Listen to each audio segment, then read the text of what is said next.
الحمد لله نحمده ونستعينه ونستغفره ونؤمن به ونتوكل عليه ونعوذ بالله من شرور أنفسنا ومن سيئات أعمالنا من يهده الله فلا مضل له ومن يضلله فلا هادي له ونشهد أن لا إله إلا الله وحده لا شريك له ونشهد أن سيدنا ومولانا محمدا عبده ورسوله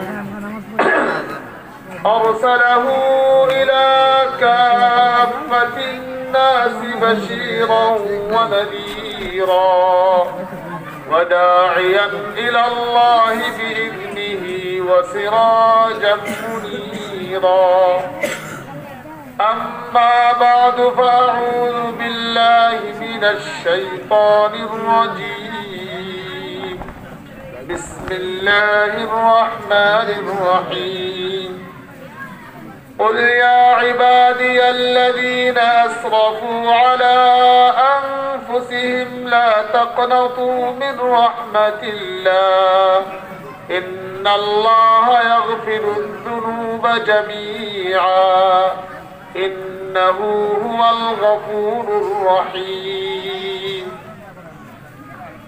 وقال رسول الله صلى الله عليه وسلم إن الله ليبسط يده بالليل ليتوب مسيء النهار ويبسط يده بالنهار ليتوب مسيء الليل وقال رسول الله صلى الله عليه وسلم يحمل هذا العلم من كل خلف عدوله ينفون عنه تحريف الغالين وانتحال المبطلين وتأويل الجاهلين وقال رسول الله صلى الله عليه وسلم لا تصاحب إلا مؤمنا ولا يأكل طعامك إلا تقي صدق الله مولانا العظيم وصدق رسوله النبي الكريم ونحن على ذلك لمن الشاهدين والشاكرين والحمد لله رب العالمين মুহতারাম হাজরিন, আল্লাহ পাকের অসংখ্য গণিত শুকরিয়া। সকাল থেকে শুরু করে এ পর্যন্ত লম্বা সময় পর্যন্ত আমরা আদবের সাথে সুন্নতের ইমামের সাথে তিনি কথাগুলো শোনার চেষ্টা করেছি। সামনে যে অল্প কিছু কথা হবে, সামনের সময়টুকু ইনশাআল্লাহ আমরা পিপাসা, আগ্রহ এবং সুন্নতের সাথে শোনার চেষ্টা করবো। ঠিক আছে না ভাই? ইনশাআল্লাহ আজকের মজমা একদম শেষ দিকে। আমাকে অনেক বিষয়ে বলতে বলা হয়েছে, 8-10টা সিরিয়াল লেখা হয়েছে। দেখলাম যে কোনোটাই বলা হয়তো সম্ভব হবে না। আর 1 নম্বর কারণ হলো মানসিক বিধ্বস্ততা। যে দুপুরে একটু ইঙ্গিত দিয়েছি যে টঙ্গীর ময়দানে যে মর্মান্তিক ঘটনা ঘটেছে, যে মানসিকভাবে যে পরিমাণ আহত হয়েছি, এখন কথা বলার মতো মানসিকতাও নেই। তারপরেও আপনাদের সামনে উপস্থিত হয়েছে জিম্মাদারির কারণে। আল্লাহ পাক যদি 1-2 কথা বলার তৌফিক দান করে। দিন মানুষের কাছে আসার জন্য যতগুলো মাধ্যম আছে, আমি বলি নির্ভেজাল দিন আসে সোহবতের মাধ্যমে। শুধু সোহবত ছাড়া, শুধু লেখাপড়া, শুধু বইপত্র পড়লে দিন নির্ভেজাল আসে না। সোহবতের মাধ্যমে যে দিন আসে, ওই দিন হয় নির্ভেজাল। সোহবত আহলুল্লাহ, দিনদার ওলামায়ে কেরামদের সোহবতে আসা যাওয়ার মাধ্যমে যে দিন আসে, ওই দিন হয় নির্ভেজাল। সোহবতের বিকল্প শুধুমাত্র বইপত্র পড়ে অথবা মোবাইল ঘেটে কেউ যদি দিন শিখতে চায়, তার দিনের মধ্যে থাকবে শুষ্কতা, মানে কেমন জানি কোনো আর্দ্রতা এবং গভীর কোনো উপলব্ধি থাকবে না।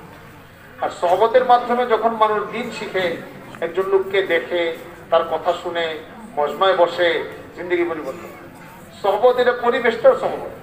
এই যে একে অপরের সাথে বসে আছেন, কথা বলতেছেন, বয়ান শুনতেছেন, রাস্তায় দেখা হলে সালাম দিচ্ছেন, এটা পুরা পরিবেশের একটা সহবত আল্লাহ পাক আপনাদেরকে দান করেছেন, যে লম্বা সময়ের এক সহবত। সাহাবায়ে কেরামের জিন্দেগি পরিবর্তন হতো মূলত রাসূল করিম সাল্লাল্লাহু আলাইহি ওয়াসাল্লামের ইখলাসের সাথে যে রাসূলের সহবত উঠাইতো, বাস অল্প সহবতে তাদের পুরা জিন্দেগি চেঞ্জ হয়ে যেত। বাকি শর্ত হলো ইখলাস লিল্লাহিয়া, আল্লাহর দিকে তাকিয়ে এইভাবে জিন্দেগি চালানো। হাদিসের কিতাবে ঘটনা আসছে, সুমামা ইবনে উসাল রাদিয়াল্লাহু তাআলা আনহু নামে এক সাহাবী ছিলেন। যখন ঘটনা শোনাচ্ছি যে সময়ে, তখন তো তিনি সাহাবী ছিলেন না, উনি মুসলমানদের বিরুদ্ধে মূলত যুদ্ধ করার জন্য অবতীর্ণ ছিল। তো মুসলমানদের হাতে গ্রেফতার হন। গ্রেফতার হওয়ার পর মুসলমানরা তাকে নিয়ে আসে। নিয়ে আসার পরে মুসলমানরা রাখবে কোথায়?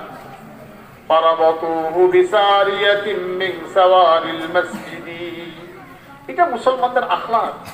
তারা যুদ্ধবন্দীর সাথে যে আচরণ করত অন্যরকম। সে আসামি বন্দী হয়েছে, কিন্তু তার সাথে কোনোভাবে দুর্ব্যবহার করা যাবে না। তো মুসলমানদের মধ্যে সবচেয়ে সুন্দর জায়গা ছিল মসজিদ। রাসূল করিম সাল্লাল্লাহু আলাইহি ওয়াসাল্লাম বললেন তাকে মসজিদের মধ্যেই রাখো। রাখছে মসজিদের মধ্যে। 3 দিন ছিল এখানে। রাসূল করিম সাল্লাল্লাহু আলাইহি ওয়াসাল্লাম এসে প্রতিদিন তার খোঁজ খবর নিতেন। আপনি চিন্তা করতে পারেন যে যুদ্ধে সে বন্দী হয়েছে, অপরাধী, কিন্তু খোঁজ খবর নিচ্ছেন নবী করিম সাল্লাল্লাহু আলাইহি ওয়াসাল্লাম। কি আখলাক! जो आसी को कमली में अपने छुपा ले, जो दुश्मन को भी जख्म खा कर दुआ दे, उसे और क्या नाम देगा जमाना, वो रहमत नहीं है तो फिर और क्या है। কবি বলেন নবী তো এমন ছিলেন যিনি অপরাধীদেরকে তওবা করিয়ে নিজের কম্বলে আশ্রয় দিতেন। তওবা করেন, ভুল করছে তওবা করার তো নিজের কাছে আবার আশ্রয় দিতেন। আগে কাফের ছিল, অনেক কষ্ট দিয়েছে মুসলমানদেরকে, মুসলমান হয়ে গেছে, তওবা করছে, এখন রাসূলের প্রিয় হয়ে গেছে। উমরের কথা চিন্তা করুন, তওবার আগের জিন্দেগি, কুফরির জিন্দেগি, আর পরের জিন্দেগি কি ব্যস্ত। নবী ছিলেন উদার। जो आसी को कमली में अपने छुपा ले, वो दुश्मन को भी जख्म खा कर दुआ दे। যিনি দুশমন কর্তৃক আক্রান্ত হওয়া সত্ত্বেও তাদের জন্য দোয়া করতেন, আল্লাহুম্মা হদি কওমি ফাইন্নাহুম লা ইয়ালামুন। হে আল্লাহ, আমার কওম জাতি গোষ্ঠীকে হেদায়েত দিয়ে দেন, তারা তো বুঝে না, তারা তো জানে না। এমন দরদ ছিল। لقد جاءكم رسول من أنفسكم عزيز عليه ما عنتم حريص عليكم بالمؤمنين رؤوف رحيم। আল্লাহ নিজে পরিচয় করিয়ে দিচ্ছেন। আল্লাহ নিজে পরিচয় করিয়ে দিচ্ছেন যে তোমাদের কাছে, তোমাদের মধ্য থেকে এমন নবী এসেছে যিনি তোমাদের জন্য খুব আন্তরিক। তোমাদের যে কোনো দুঃখ দুর্দশা তার কাছে কষ্ট লাগে। হারিসুন আলাইকুম বিল মুমিনিনা রাউফুর রহিম। মুমিনদের প্রতি খুব আগ্রহী, মুমিনদের জন্য খুব দয়ালু, এমন এক নবী। মুহাম্মাদুর রাসূলুল্লাহ ওয়াল্লাযীনা মাআহু আশিদ্দাউ আলাল কুফফারি রুহামাউ বাইনাহুম তারাহুম রুকআন সুজ্জাদা يبتغون فضلا من الله ورضوانا। আল্লাহ বলেন মুহাম্মদ তো আল্লাহর রাসূল, এর চেয়ে বড় কোনো পরিচয় নাই। মুহাম্মদ আল্লাহর রাসূল। কুরআন বলে আল্লাহু আ'লামু হাইতু ইয়াজআলু রিসালাতা। আল্লাহ পাক ভালো জানেন রিসালাত কার উপর রাখতে হবে, কাকে রাসূল বানাইতে হবে। মুহাম্মদ আরবির মৌলিক সিফাত হলো উনি আল্লাহর রাসূল। এই রাসূল বলতে যা যা আছে সব এসে গেছে। মুহাম্মদ তো আল্লাহর রাসূল, তার সহবত যারা পায় তাদের জিন্দেগি কেমন হয়? ওয়াল্লাযীনা মাআহু আশিদ্দাউ আলাল কুফফারি রুহামাউ বাইনাহুম তারাহুম রুকআন সুজ্জাদা। মুহাম্মদের সাথে যারা আছে, যারা মুহাম্মদের সাথে উঠা বসা করে সাল্লাল্লাহু আলাইহি ওয়াসাল্লাম, আল্লাহ বলতেছেন নবীকে। এটা অনেক ভালো লাগার ব্যাপার। আচ্ছা বলেন তো, আমাকে যদি আমার কোনো লোকে আইসা বলে, হুজুর জানেন আপনার অমুক ছাত্রটা কেমন, সারা রাত তাহাজ্জুদ নামাজ পড়ে, জিকির আজকার করে, মোবাইল চালায় না, কোনো গুনাহ করে না, ক্লাস ফাঁকি দেয় না। আচ্ছা, এই যেগুলো বলতেছে এগুলো সব আমি জানি না? জানি। কিন্তু যখন আমার ছাত্রের ব্যাপারে আমাকে বলবে, আমার খুশি লাগবে কি লাগবে না? অনেক খুশি লাগবে। আল্লাহ নবীকে বলতেছে, নবী জানেন আপনার সাথে যারা চলাফেরা করে তারা কেমন মানুষ? তারাহুম রুকআন সুজদা, হে নবী আপনি তাদেরকে দেখবেন রুকু করতেছে, সিজদা করতেছে, নামাজ পড়তেছে, এই অবস্থায় দেখবেন। আল্লাহ বলতেছেন নবীকে, জানেন আপনার সাথে যারা চলে তাদের অবস্থা কিন্তু এমন। একবার রাসূল কারীম সাল্লাল্লাহু আলাইহি ওয়াসাল্লাম রাতের বেলায় বের হয়েছেন দেখার জন্য কোন সাহাবী কি আমল করে। যাওয়ার পরে দেখলেন যে আবু বকর নামাজ পড়তেছে, কিন্তু কেরাত একটু আস্তে আস্তে পড়তেছে, তাহাজ্জুদের কেরাত জোরেও পড়া যায়, আস্তে পড়া। উমরের কাছে গেছে, উমর দেখে একটু জোরে জোরে পড়তেছে। রাসূল ইসলাম জিজ্ঞাসা করলেন, আবু বকর তুমি যে কেরাত খুব আস্তে আস্তে পড়ো, তাহাজ্জুদের মধ্যে আওয়াজ শোনা যায় না, আস্তে পড়ার কারণ কি? দেখেন এক এক সাহাবীর এক এক আদা, সোহবতের মাধ্যমে দিন কিভাবে আসে, ফিকির কিভাবে তৈরি হয়। ইয়া রাসূলুল্লাহ ইউনাজি মান আসমাতু, আমি যাকে শোনাচ্ছি তার সাথে আমি একান্তে কথা বলছি, জোরে দেওয়ার দরকার কি? আচ্ছা ঠিক আছে, তোমারটাও চিন্তা ভালো। উমরকে জিজ্ঞাসা করলেন, উমর কি ব্যাপার, তুমি কেন জোরে জোরে পড়ো? শুনেন, ও কিজুল ওয়াসনানা ওয়া আতরুদুশ শাইতান, যারা ঘুমন্ত তাদেরকে জাগ্রত করি আর শয়তানকে আমি তাড়াই, এই জন্য আমি জোরে জোরে পড়ি। এক এক সাহাবীর এক এক আমল। রাসূল বলেন, আবু বকর তুমি একটু জোরে পড়ো, উমর তুমি একটু আস্তে করো, তাহলে সমান্তরাল হয়ে গেল, তার মাঝারে ভারসাম্যপূর্ণ অবস্থা হয়েছে। তো নবী জানেন সাহাবী নামাজ পড়ে দেখতেছে, কিন্তু আল্লাহ নবীকে আবার শোনাচ্ছেন, তারাহুম রুকআন সুজদা, হে নবী আপনি তাদেরকে দেখবেন রুকু করতেছে, সিজদা করতেছে। কি রুকু কি সিজদা? কোন কোন সাহাবী এত লম্বা নামাজ পড়তেন। এই ছোট ভাই পানিওয়ালা হুজুর আপনি বসে যান, কারণ দরকার হলে বলবে, এখন ঠান্ডার মধ্যে এত পানি খাওয়াতে হবে, যাদের দরকার হয় ইশারা দিবে। এক এক নামাজ এত লম্বা লম্বা নামাজ পড়তেছে, কি ভালো লাগা, কি চিন্তা। নামাজ শুরু হয়েছে, রুকুত যাওয়ার খবর নাই, চলছে তো চলছে। এক এক সাহাবী কোন সময় এত লম্বা নামাজ পড়তেন রাতের বেলায়। তারাহুম রুকআন সুজদা, উদ্দেশ্য কি? ইয়াবতাগুনা ফাদলাম মিনাল্লাহি ওয়া রিদওয়ানা, তো তাদের আর কোনো চাওয়া পাওয়া না, তারা চায় শুধু আল্লাহ পাকের অনুগ্রহ, আল্লাহ পাকের সন্তুষ্টি। তাদের দুনিয়ার কোনো চাওয়া পাওয়া নাই, তাদের দুনিয়ার কোনো চাওয়া পাওয়া নাই, আল্লাহ পাকের সন্তুষ্টি আর অনুগ্রহ চায়। এটা আসছে কিভাবে? ওয়াল্লাযীনা মাআহু আশিদ্দাউ আলাল কুফফার, ওই যে রাসূলের সাথে আছে, আল্লাহ বলছেন যে সমস্ত লোক আপনার সাথে থাকে, আপনার সহবত পেয়েছেন, তাদের অবস্থা হলো এমন, কাফেরদের ব্যাপারে কঠোর, নিজেরা পারস্পরিক খুব মহব্বত আর ভালোবাসা, রুকু করতেছে, সিজদা করতেছে, রাত ইবাদত বন্দেগী করতেছে। তাদের সিফত আসছে কোত্থেকে? সহবতের মাধ্যমে। কোরআনে আছে, হাব্বাবা ইলাইকুমুল ঈমান ওয়া যায়্যানাহু ফি কুলুবিকুম وكره إليكم الكفر والفسوق والعصيان। সাহাবাদের ব্যাপারে বলা হয়েছে তাদের কাছে গুনাহ ভালো লাগে না, ইবাদত ভালো লাগে, আমল ভালো লাগে, ঈমান ভালো লাগে। আল্লাহ বলেন, উলাইকা হুমুর রাশিদুন, তারাই সঠিক পথপ্রাপ্ত, তারাই সঠিক পথ। أولئك الذين امتحن الله قلوبهم للتقوى। আল্লাহ নবী বলেন আল্লাহ পাক তাদের কলবকে তাকওয়ার জন্য বাছাই করেছেন, পরীক্ষিত অন্তর, তাদের অন্তরের ভিতরে তাকওয়া ঢুকেছে। তাকওয়া বলা, এই তাকওয়া আসছে কোত্থেকে? রাসূল করিম সাল্লাল্লাহু আলাইহি ওয়াসাল্লামের সহবত।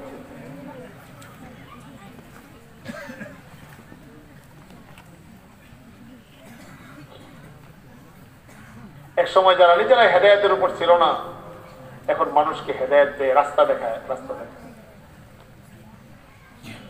दुर्फशानी ने तरीक़त रूह को दरिया कर दिया, दिल को रोशन कर दिया, आँखों को बीना कर दिया। खुद न थे जो राह पर गए, रूह के हादी बन गए। क्या नजर थी जिसने मुर्दू को मसीहा कर दिया। তো সাহাবায়ে কেরামের জিন্দেগি কেমন ছিল?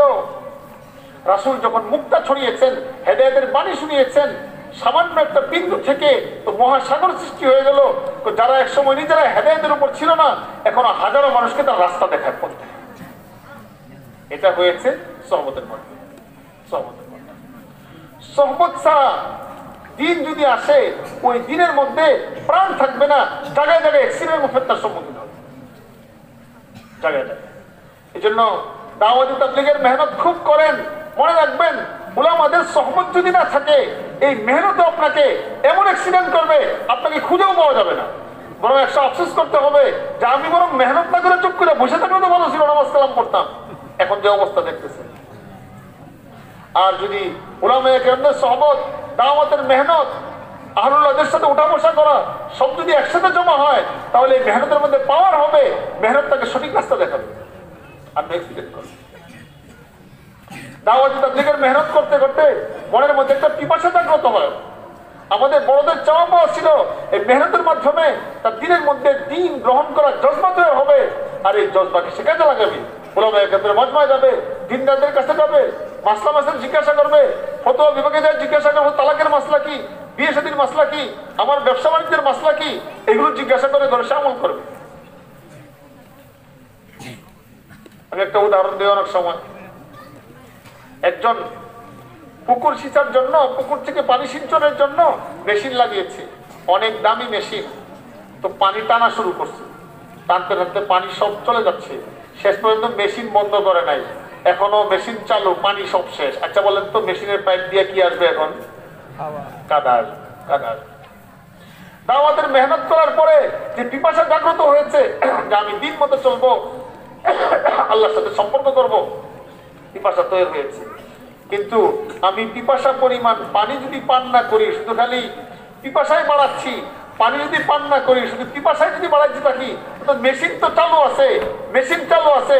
যেখানে পানি, আমার মেশিনকে যদি ওই জায়গায় না বসায়, তো অন্য জায়গা থেকে এলোমেলো জিনিস ঢুকে, কাদার মতো ময়লা আবর্জনা, বেদাত, খুরাফাত, ভুল চিন্তাধারা ঢুকে আমার কলম ভরে যাবে। কথাটা বুঝতে পারলেন? এটাই হচ্ছে। এখন জজবা তৈরি হয়েছে, দিন শিখতে হবে, কিন্তু দিন শিখার জন্য ওলামায়ে কেরাম দেখে যাচ্ছে না, এবং বলেও দিচ্ছে যে না, আলেমদের কাছে যাওয়া দরকার না, আমার কাছে জিজ্ঞাসা করলে হবে। কিন্তু উনার তো পানি শেষ, এলেমের পানি তো নাই, উনার আছে শুধু কাদা। এখন যখন ওনার কাছ থেকে নেওয়া হবে, পরে চিন্তার মধ্যে কাদা ঢোকা শুরু করবে। কি পরিমাণ কাদা চিন্তা করতে পারবে। আল্লাহ পাক মাফ করেন। এক এতাতি ভাই একদিন আমার কাছে এসেছে, ইঞ্জিনিয়ার। আমাকে বলতেছে, হুজুর খাটে শোয়া তো খেলাবে সুন্নাত। আমি কেমনে বুঝলেন খেলাবে সুন্নাত? রাসূল কি খাটে থাকছে? পরে আমি বললাম, আপনি যে ভিআইপি গাড়ি নিয়ে আমার বাসায় ঢুকলেন, এই গাড়ি থেকে রাসূল ইসলাম চড়ছিল? না হুজুর চড়ে না। আপনারটা বেদাত হইল না, খাটে শুলে বেদাত হয়ে যায়। এই যে মনে করেন কোনো সমন্বয় নাই। কারণ এখন ওই যে অমুক সাথীর কাছে এটা শুনবে, তার কাছে আমি বললাম যেগুলো আসতে করতে জানেন, দীর্ঘদিন যাবত উলামায়ে কেরামদের কাছে যান না, এখন আস্তে আস্তে কাদা ঢোকা শুরু করবে। কোনটা যে কি হবে যখন চোখ খুলবে,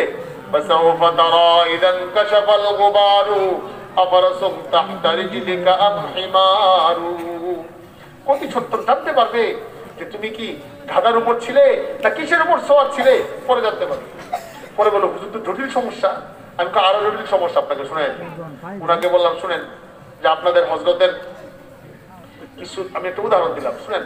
আপনাকে কেউ লুকমা দিচ্ছে, বারবার লুকমা দেয়, আপনি লুকমা ধরেন না, আপনাকে ভুল ধরায় ভুল ধরেন না, মানেন না। পরে কি করবে? কিছুদিন পরে লুকমা দেওয়া ছেড়ে দিবে। আমি পরে কি অবস্থা? ভুল বাড়তে থাকবে।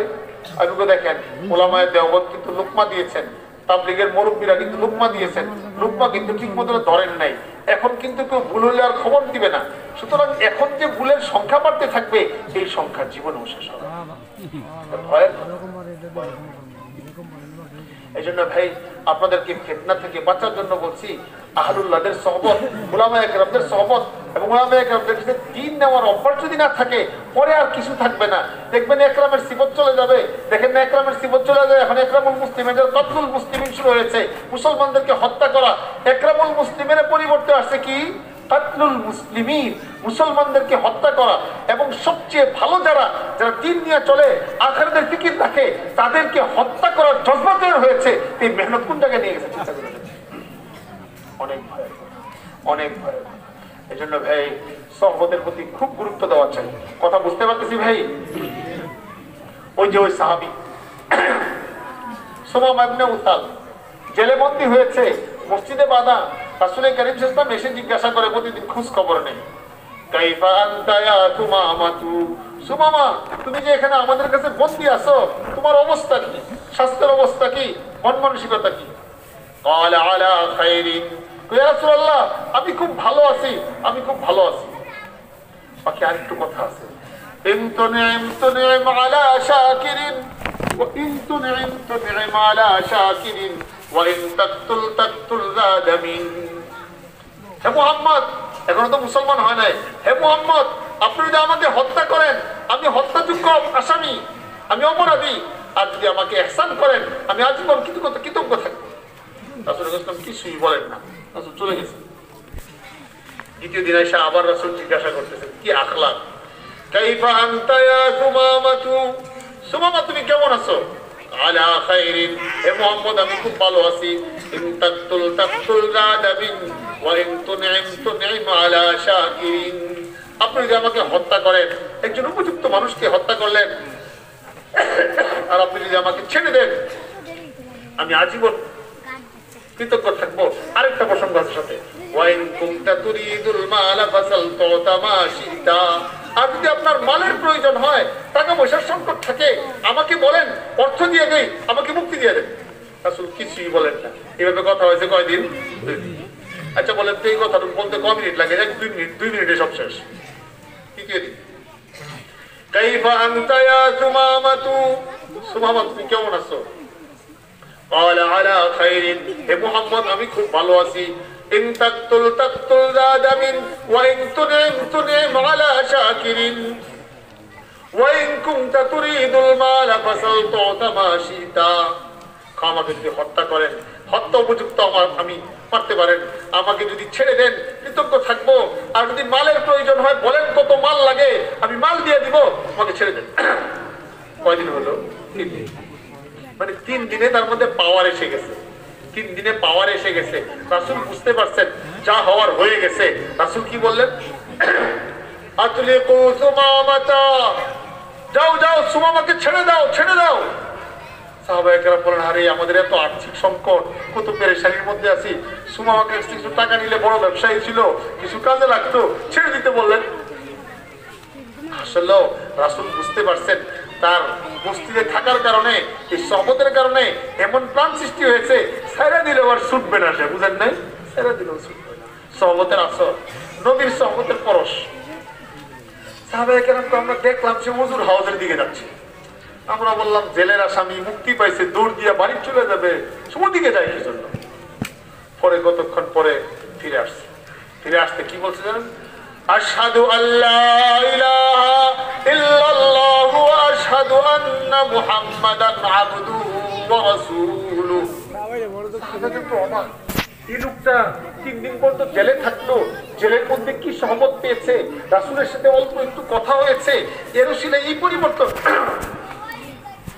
আমূল পরিবর্তন, জিন্দেগি চেঞ্জ হয়ে অল্প সময়ের সহবতে পুরো মুসলমান। আবার ঈমান, অল্প সময়ের সহবতে ঈমান আসলেও ঈমানের মধ্যে এমন প্রাণ আসছে, সামনে শুনবেন ঘটনা। এখন রাসূল সাথে গল্প করতেছে, আমি রাসূল বলি এটা হলো প্রেমিক প্রেমিকার মধ্যে কোনো কারণে ঝগড়া হলে পরে আবার আপস হলে যেমন পিছনের কারগুজারি শোনায় যে এই কারণে পেছ লাগছিল, এই কারণে পেছ লাগছিল, ভাবটা অনেকটা এমন। রাসূলের কাছে শোনাচ্ছেন, কি শোনাচ্ছেন? ইয়া রাসূলুল্লাহ শুনেন, আমি তো আগে মুসলমান ছিলাম না, এখন মুসলমান হইলাম, আগের অবস্থা আমার কেমন ছিল, আপনার সাথে 3 মিনিট কথা বলার পরের অবস্থা কেমন হয়েছে। মা কানা দীনুন আবগাদা ইলাইয়া মিন দীনিকা ফাকাদ আসবাহা দীনুকা আহাব্বাল আদিয়ানি কুল্লিহা ইলাই। ইয়া রাসূলুল্লাহ, আগে ছিল ইয়া মুহাম্মদ, এখন ইয়া রাসূলুল্লাহ। ইয়া রাসূলুল্লাহ, পৃথিবীর মধ্যে যত ধর্ম আছে ইসলামের চেয়ে ঘৃণিত কোনো ধর্ম আমার কাছে ছিল না, সবচেয়ে বেশি ঘৃণা করতাম আমি ইসলামকে। আপনার সহবতের পরশ, এই 2-3 মিনিট কথায় আল্লাহ পাক এমন এক পাওয়ার দান করছে দিলের মধ্যে, এখন পৃথিবীর মধ্যে যত ধর্ম আছে সবচেয়ে প্রিয় দিন হলো আমার কাছে ইসলাম। সুবহানাল্লাহ, কি আছো? কয় রাসূলুল্লাহ আরেকটা কথা শোনাই, যত মানুষকে আমি দেখছি পর্যন্ত আপনাকে সবচেয়ে বেশি ঘৃণা করতাম আগে, কারণ কোনো কিছুই না, কারণ হলো আপনি পূজা করতে নিষেধ করেন, আপনি ইমানের কথা বলেন, এই জন্য আপনাকে দেখতে পারতাম না।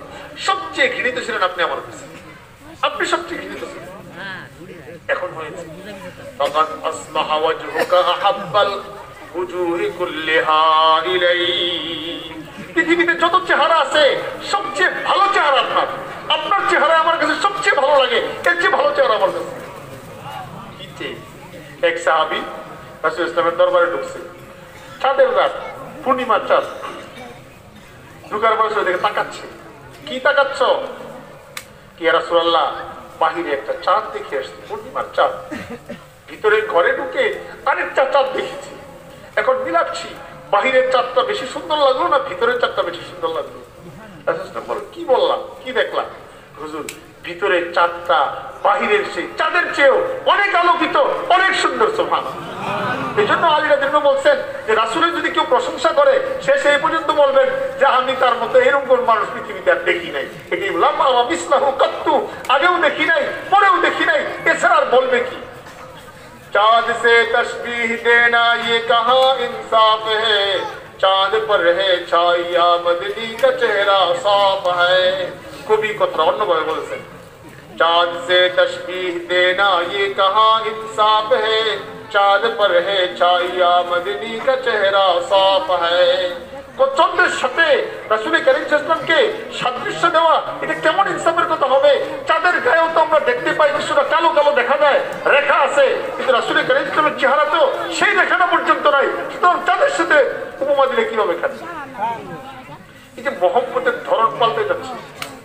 এক সাহাবী বলেন, ইয়া রাসূলুল্লাহ, আমি খুব অস্থির থাকি, আমি যখন বাড়ি ঘরে যাই আপনার কথা খুব মনে পড়ে, দৌড়ে দেখে যাই, কিন্তু আমার টেনশন লাগতেছে আখিরাতে যখন থাকবো, রফিয়াতা মা'আন নাবিয়্যিন, আপনি তো নবীদের সাথে থাকবেন, আমি তো অনেক দূরে থাকবো, তখন আমার জান্নাতে আমার সময়টা কিভাবে কাটবে?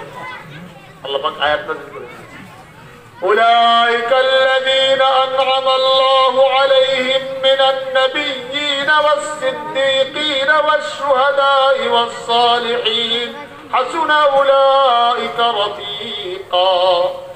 আগে আছে যারা আল্লাহ আল্লাহ রাসূলের কথা মানে, যাদের উপর আল্লাহ পাক নিয়ামত দান করেছেন, এরা থাকবে নবীদের সাথে, সিদ্দিকদের সাথে, সালেহিনদের সাথে। সাহাবায়ে কেরাম এমন খুশি হয়েছেন। আরেকবার এক সাহাবী এসে বলেন, ইয়া রাসূলুল্লাহ, কিয়ামত কবে আসবে? মাতা সাআ? قال ما أعددت لها ويلك ما أعددت لها। ধ্বংস হোক তোমার, তুমি কিয়ামত করতেছো, কিয়ামতের জন্য তোমার কি প্রস্তুতি, কি প্রস্তুত করেছো? সাহাবায়ে কেরামের জিন্দেগি ছিল বিনয়ওয়ালা জিন্দেগি, তাওয়াজুওয়ালা জিন্দেগি, মনের মধ্যে ইনকিসার, ভয়, হায় আমার আমল কবুল হবে কিনা, হায় আমার কি হবে? সাহাবী কো, হুজুর আমি তো আসলে কিছুই করতে পারি নাই।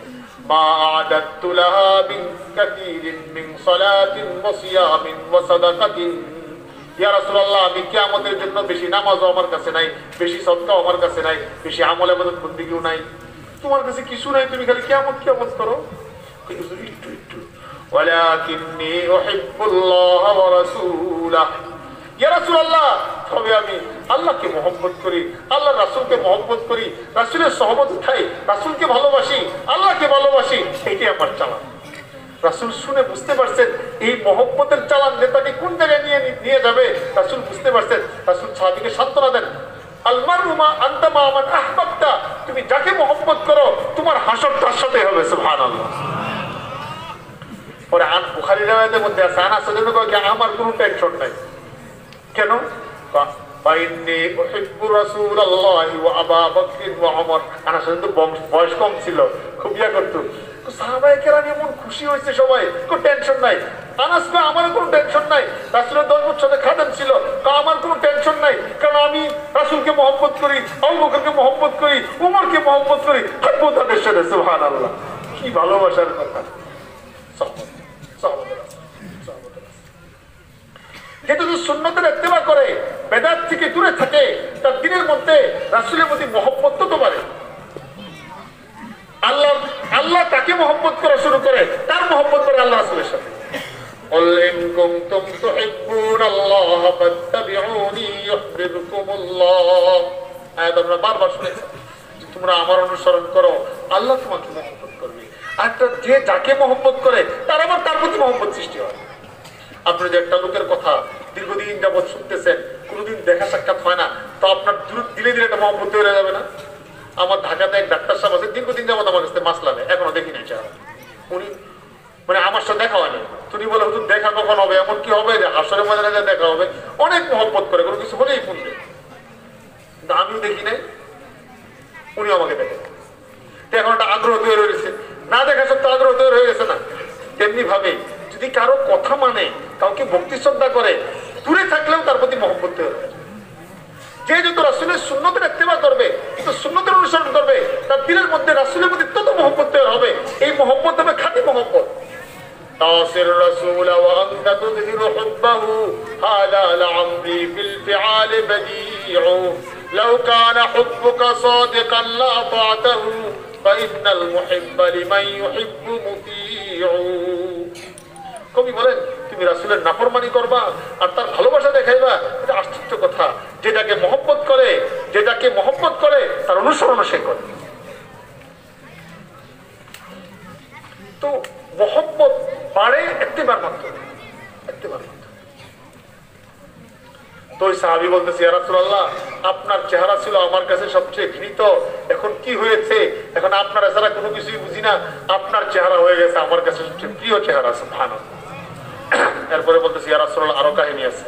তো আমার কাছে সবচেয়ে খারাপ লাগতো মক্কা আর মদিনা, কারণ মক্কায় আপনার এলাকা, মক্কায় আপনার জন্ম হয়েছে, তা আপনাকে দেখতে পারি না, আপনার বাড়ি ঘর পছন্দ হতো না। মা কানা বালাদুন আবগাদা ইলাইয়া মিন বালাদিকা ফাকাদ আসবাহা বালাদুকা আহাব্বাল বিলাদি কুল্লিহা ইলাইহি। পৃথিবীতে যত শহর আছে, এখন সবচেয়ে প্রিয় শহর আমার মক্কা আর মদিনা। সুবহানাল্লাহ। কিন্তু আসলে রাসূল ইসলাম খুব খুশি হয়েছেন কথা শুনে। ঈমান সহবতের মাধ্যমে আসলে কিভাবে আসে? ওই সাহাবী বলল, হুজুর, আমি একটু উমরায় যেতে চেয়েছিলাম, আপনার কাছ থেকে অনুমতি চাচ্ছি। আগে অনুমতি লাগতো না, এখন অনুমতি লাগে। এখন যে রাসূলের হাতে হাত দিয়েছে, ইয়া রাসূলুল্লাহ, আমি উমরায় যেতে চেয়েছিলাম, আপনি যদি অনুমতি দেন, কারণ যেহেতু উমরা নফল, তাহলে উমরায় যাও। রাসূল বললেন, যাও উমরায় যাও। গেছে উমরায়। উমরায় যাওয়ার পরে কাফের মুশরিকরা ধরছে, কুরাইশের লোকেরা, এই মিয়া সুমামা, তুমি না আরবের প্রসিদ্ধ নেতা ছিলে ইয়ামামা এলাকার, তুমি নাকি বেদিন হয়ে গেছো, ধর্ম ছেড়ে দিয়েছো, ধর্ম দেখি হয়ে গেছো। উনি এমন রাগ হয়েছেন, আর এটা কি বলতেছো? আমি ধর্ম দেখি হই নাই, আমি মাত্র ধর্ম গ্রহণ করলাম, আমি তো মুসলমান হয়েছি। সাহস করে তারপরে একটা বয়ান করেছে, এটা হলো ঈমান। এটা কি বয়ানটা দিয়েছে, এটা শোনার আগে একটা হাদিস শোনাই। قال رسول الله صلى الله عليه وسلم من أحب لله وأبغض لله وأعطى لله ومنع لله فقد استكمل الإيمان।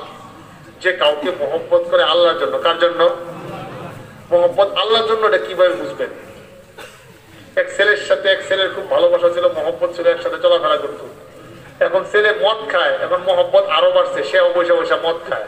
এই মহব্বত কি আল্লাহর জন্য? না। খুব মহব্বত করতো, যেদিন মদ খাওয়া শুরু করছে, গো ভাই তুই ঠিক আছে বন্ধু হিসাবে আমার, কিন্তু মদ খাওয়ার সাথে আমার সম্পর্ক নাই, আর তোমার সাথে থাকলে যেহেতু আমার মদের অভ্যাস হয়ে যাবে, তোমার সাথে আমি নাই। এটা হলো আল্লাহর জন্য মহব্বত। তাহলে বোঝা যাবে আগের মহব্বতটা আল্লাহর জন্য ছিল। হুজুরকে খুব মানতেছেন, কেন মানতেছেন? হুজুর দিনের উপর আছে, আখিরাতের কথা বলে, কিন্তু খুদা না করুন হুজুর যদি কোনো সমস্যা হয়ে যায়, তখন বলবেন না আপনাকে তো আপনার ব্যক্তিগত কারণে মহব্বত করতাম না, মহব্বত করতাম আল্লাহর জন্য। যেহেতু আল্লাহর সাথে সম্পর্ক আপনার কমে গেছে, আপনি বেদাত করেন, আপনি ইসলাম বিরোধী কথাবার্তা বলেন, কুরআন সুন্নাহ বিরোধী কথা বলেন, সুতরাং এখন আপনার সাথে মহব্বতটা আমি থাকতে পারতেছি না। এটা হলো ঈমান। কথা বুঝতে পারলেন? মান আহাব্বা লিল্লাহি ওয়া আবগাদা লিল্লাহ। যে ব্যক্তি কাউকে মহব্বত করে তো আল্লাহর জন্য, আবার হঠাৎ মহব্বতের মধ্যে বাটা পড়ে তাও আল্লাহর জন্য। ওয়া আতা লিল্লাহি ওয়া মানা লিল্লাহ। দেয় কাউকে তো আল্লাহর জন্য দেয়, আবার আরেক জায়গায় দেয় না, ওইটা আল্লাহর জন্য দেয় না। ফাকাদ ইস্তাকমালাল ঈমান। ওই ব্যক্তি তার ঈমানকে পরিপূর্ণ করলো। সুবহানাল্লাহ। ঈমান পরিপূর্ণতার লক্ষণ, ঈমান পূর্ণতার লক্ষণ, ঈমান পূর্ণতার লক্ষণ। রাসূলের এক সাহাবী ছিলেন আব্দুল্লাহ, তার বাবার নাম আব্দুল্লাহ। আব্দুল্লাহ ইবনে উবাই, সে ছিল মুনাফিক। তার ছেলে আব্দুল্লাহ ইবনে উবাই, ছেলে মুমিন। এক যুদ্ধে গেছে, যে কোনো কাহিনীর কারণে এক প্রেক্ষাপটে তার বাপ মুনাফিক বলতেছে, লাইন রাজা'না ইলাল মাদিনাতি লায়ুখরিজান্নাল আ'আজ্জু মিনহাল আদাল। মদিনায় যাই, মদিনায় গিয়ে আমরা হলাম এলাকার সম্ভ্রান্ত লোক, মুহাম্মদ তার সাহাবীরা এত সম্ভ্রান্ত না। ওই মুনাফিকে বলতেছে আমরা সম্মানিত যারা যারা বাহিরের থেকে আসছে এদেরকে বের করে দিব। বুঝলেন? এই খবর গেছে ছেলের কাছে, আব্দুল্লাহর কাছে। ছেলে দৌড়ায় বাবার রাস্তায় আটকেছে। আব্বু কোথায় যাচ্ছেন? মদিনায়। কেন? যাচ্ছি। কোনা যেতে পারবেন না। বাবার তো চেহারা কালো, ছেলে আটকেছে রাস্তায়। কোনা যেতে পারবেন না। কেন? আপনি নাকি বলছেন মুহাম্মদ সাল্লাল্লাহু আলাইহি ওয়াসাল্লাম লাঞ্ছিত, আপনারা নাকি সম্মানিত, আপনার মদিনায় যেতে হবে। এমন হুড়াহুড়ি লাগছে, কোনোভাবেই ছাড়ে না। পরে রাসূলের কাছে বিচার লাগাইছে, বাবা এই ইয়া রাসূলুল্লাহ, মুনাফিক তো ইয়া রাসূলুল্লাহ বলে, ইয়া রাসূলুল্লাহ এই যে আমার আটকেছে আমার ছেলে। হ্যাঁ, তুমি তোমার বাবার আটকালে কি জন্য? কারণ হুজুর কি বলছে আপনার ব্যাপারে? সে আপনাকে লাঞ্ছিত বলছে, সেটা কি সম্মানিত? অথচ বাবা, যত বাবাই হোক, দিন সবার উপরে, দিন সবার উপরে। পরে শেষ পর্যন্ত এটা স্বীকার করাইছে যে বলেন যে আমি লাঞ্ছিত, মুহাম্মদ সম্মানিত, এই মুসলিকা দিলে মদিনায় ঢুকতে পারবেন না, মদিনায় ঢুকার দরকার নেই। এটা হলো ঈমান। ঈমান ঈমান ঈমান কোনো আপোষ মানে না, এটা ঈমান। মুআহ্হিদ জবর পায়ে রেজি জারাশ যে ফৌলাদ হিন্দি নেহি বরসরাশ উমাইদো হেরাসশ নবাশত জাগাস হামি নস্তে বুনিয়াদ তাওহীদ বাস। ঈমান কি জিনিস? তার মাথায় তরবারি রাখেন, তোমার যত কিছুই করেন, অথবা তার পায়ে স্বর্ণ বিলিয়ে দেন, তার কাছে সমান সমান। তরবারি মাথায় রাখলেও সেই মানের উপর অটল। তার সামনে যদি টাকা পয়সা ভাসাইয়া দেন, তারপরে অবস্থান চেঞ্জ হয় না। অবস্থান যা চেঞ্জ হয়ে যায়, একটু টাকা পয়সা পেলে অবস্থান চেঞ্জ হয়ে যায়, গাড়ি ভাড়া পেলে অবস্থান চেঞ্জ হয়ে যায়। এদের বিশ্বাস নাই, দাজ্জাল দেখার আগে কোন দিকে যাবে আল্লাহ পাক ভালো জানে। ঈমানের মধ্যে জিনিস না। হাদিসের মধ্যে আসছে কিয়ামতের পূর্বে মানুষের অবস্থা এমন হবে, অল্প একটু দুনিয়ার জন্য নিজের দিনকে বিক্রি করে ফেলবে, অল্প একটু সুবিধার জন্য সে তার আদর্শ চিন্তা বদলায় ফেলবে, মানুষের সামনে নিজের আদর্শকে বিক্রি করে ফেলবে। সতর্ক থাকতে হবে। এই জন্য ভাই, মুভমেন্ট টাকা পয়সা দিয়ে প্রভাবিত হয় না। উমাইদো হেরাসাশ নবাশত জাগাস হামি নস্তে তাওহীদ বুনিয়াদ তাওহীদ বাস। আশা এবং ভয়, আল্লাহ ছাড়া কারো প্রতি আশা এবং ভয় নাই, এইটাই হলো তাওহীদের ফাউন্ডেশন, এটাই তাওহীদের আসল জিনিস। এই জন্য কাউকে মহব্বত, এগুলো আমরা সঠিকভাবে না বুঝার কারণে অন্ধর মতো দৌড়াচ্ছি। অনেক সময় হয় একজনকে পাইছি তো পাইছি, ধরছি তো ধরছি, দিনের খেলাপ পড়লে তার দিকে পরে যাওয়া শুরু করে, কোনা তারা তো আমরা ভালো মনে করছি। আপনি যতদিন ভালো ছিল ততদিন ভালো মনে করবেন, যখন খারাপ হয়ে গেছে তখন আর ভালো মনে করার সুযোগ নাই। উলামায়ে কেরাম যখন বলবেন, এমন যদি না হয় তাহলে তো আপনারা অ্যাক্সিডেন্ট করলে জীবন অ্যাক্সিডেন্ট থেকে বেরোতে পারবেন। যে অবস্থা এখন দেখছেন না কি হচ্ছে, খালি মহব্বতের নামে একজন লোক তার চিন্তায় বিভ্রান্ত হয়েছে, তার ভ্রান্তিকে প্রতিষ্ঠা করার জন্য মানুষ ওই ব্যক্তিকে প্রতিষ্ঠা করার জন্য নিজের জান মাল কুরবান দিচ্ছে এবং অন্য মুসলমানদেরকে খুন করতেছে। কত ভয়ানক ব্যাপার, কত ভয়ানক ব্যাপার চিন্তা করেন। আজকে দারুল উলুম দেওবন্দের ফতোয়া শোনাচ্ছিলাম গফরগাঁও, উর্দুতে শুনিয়েছি, যেখানে কত সুন্দরভাবে এসেছে, কত সুন্দরভাবে বলেছেন যে সে আমরা কিছু বলতাম না, কিন্তু এখন নীরবতাকে সমস্যার কারণ মনে করতেছি, এই জন্য আপনাদের সামনে কিছু কথা বললাম। দারুল উলুম দেওবন্দের ফতোয়ার মধ্যে আছে যে দাওয়াতে তাবলীগের সাথীরা যেন বিষয়গুলো উপলব্ধি করে। এভাবে বলেছে যে মৌলভী সাদ সে আস্তে আস্তে তার জায়গা থেকে সরে যাচ্ছে এবং ভুল পথের প্রতীক হচ্ছে।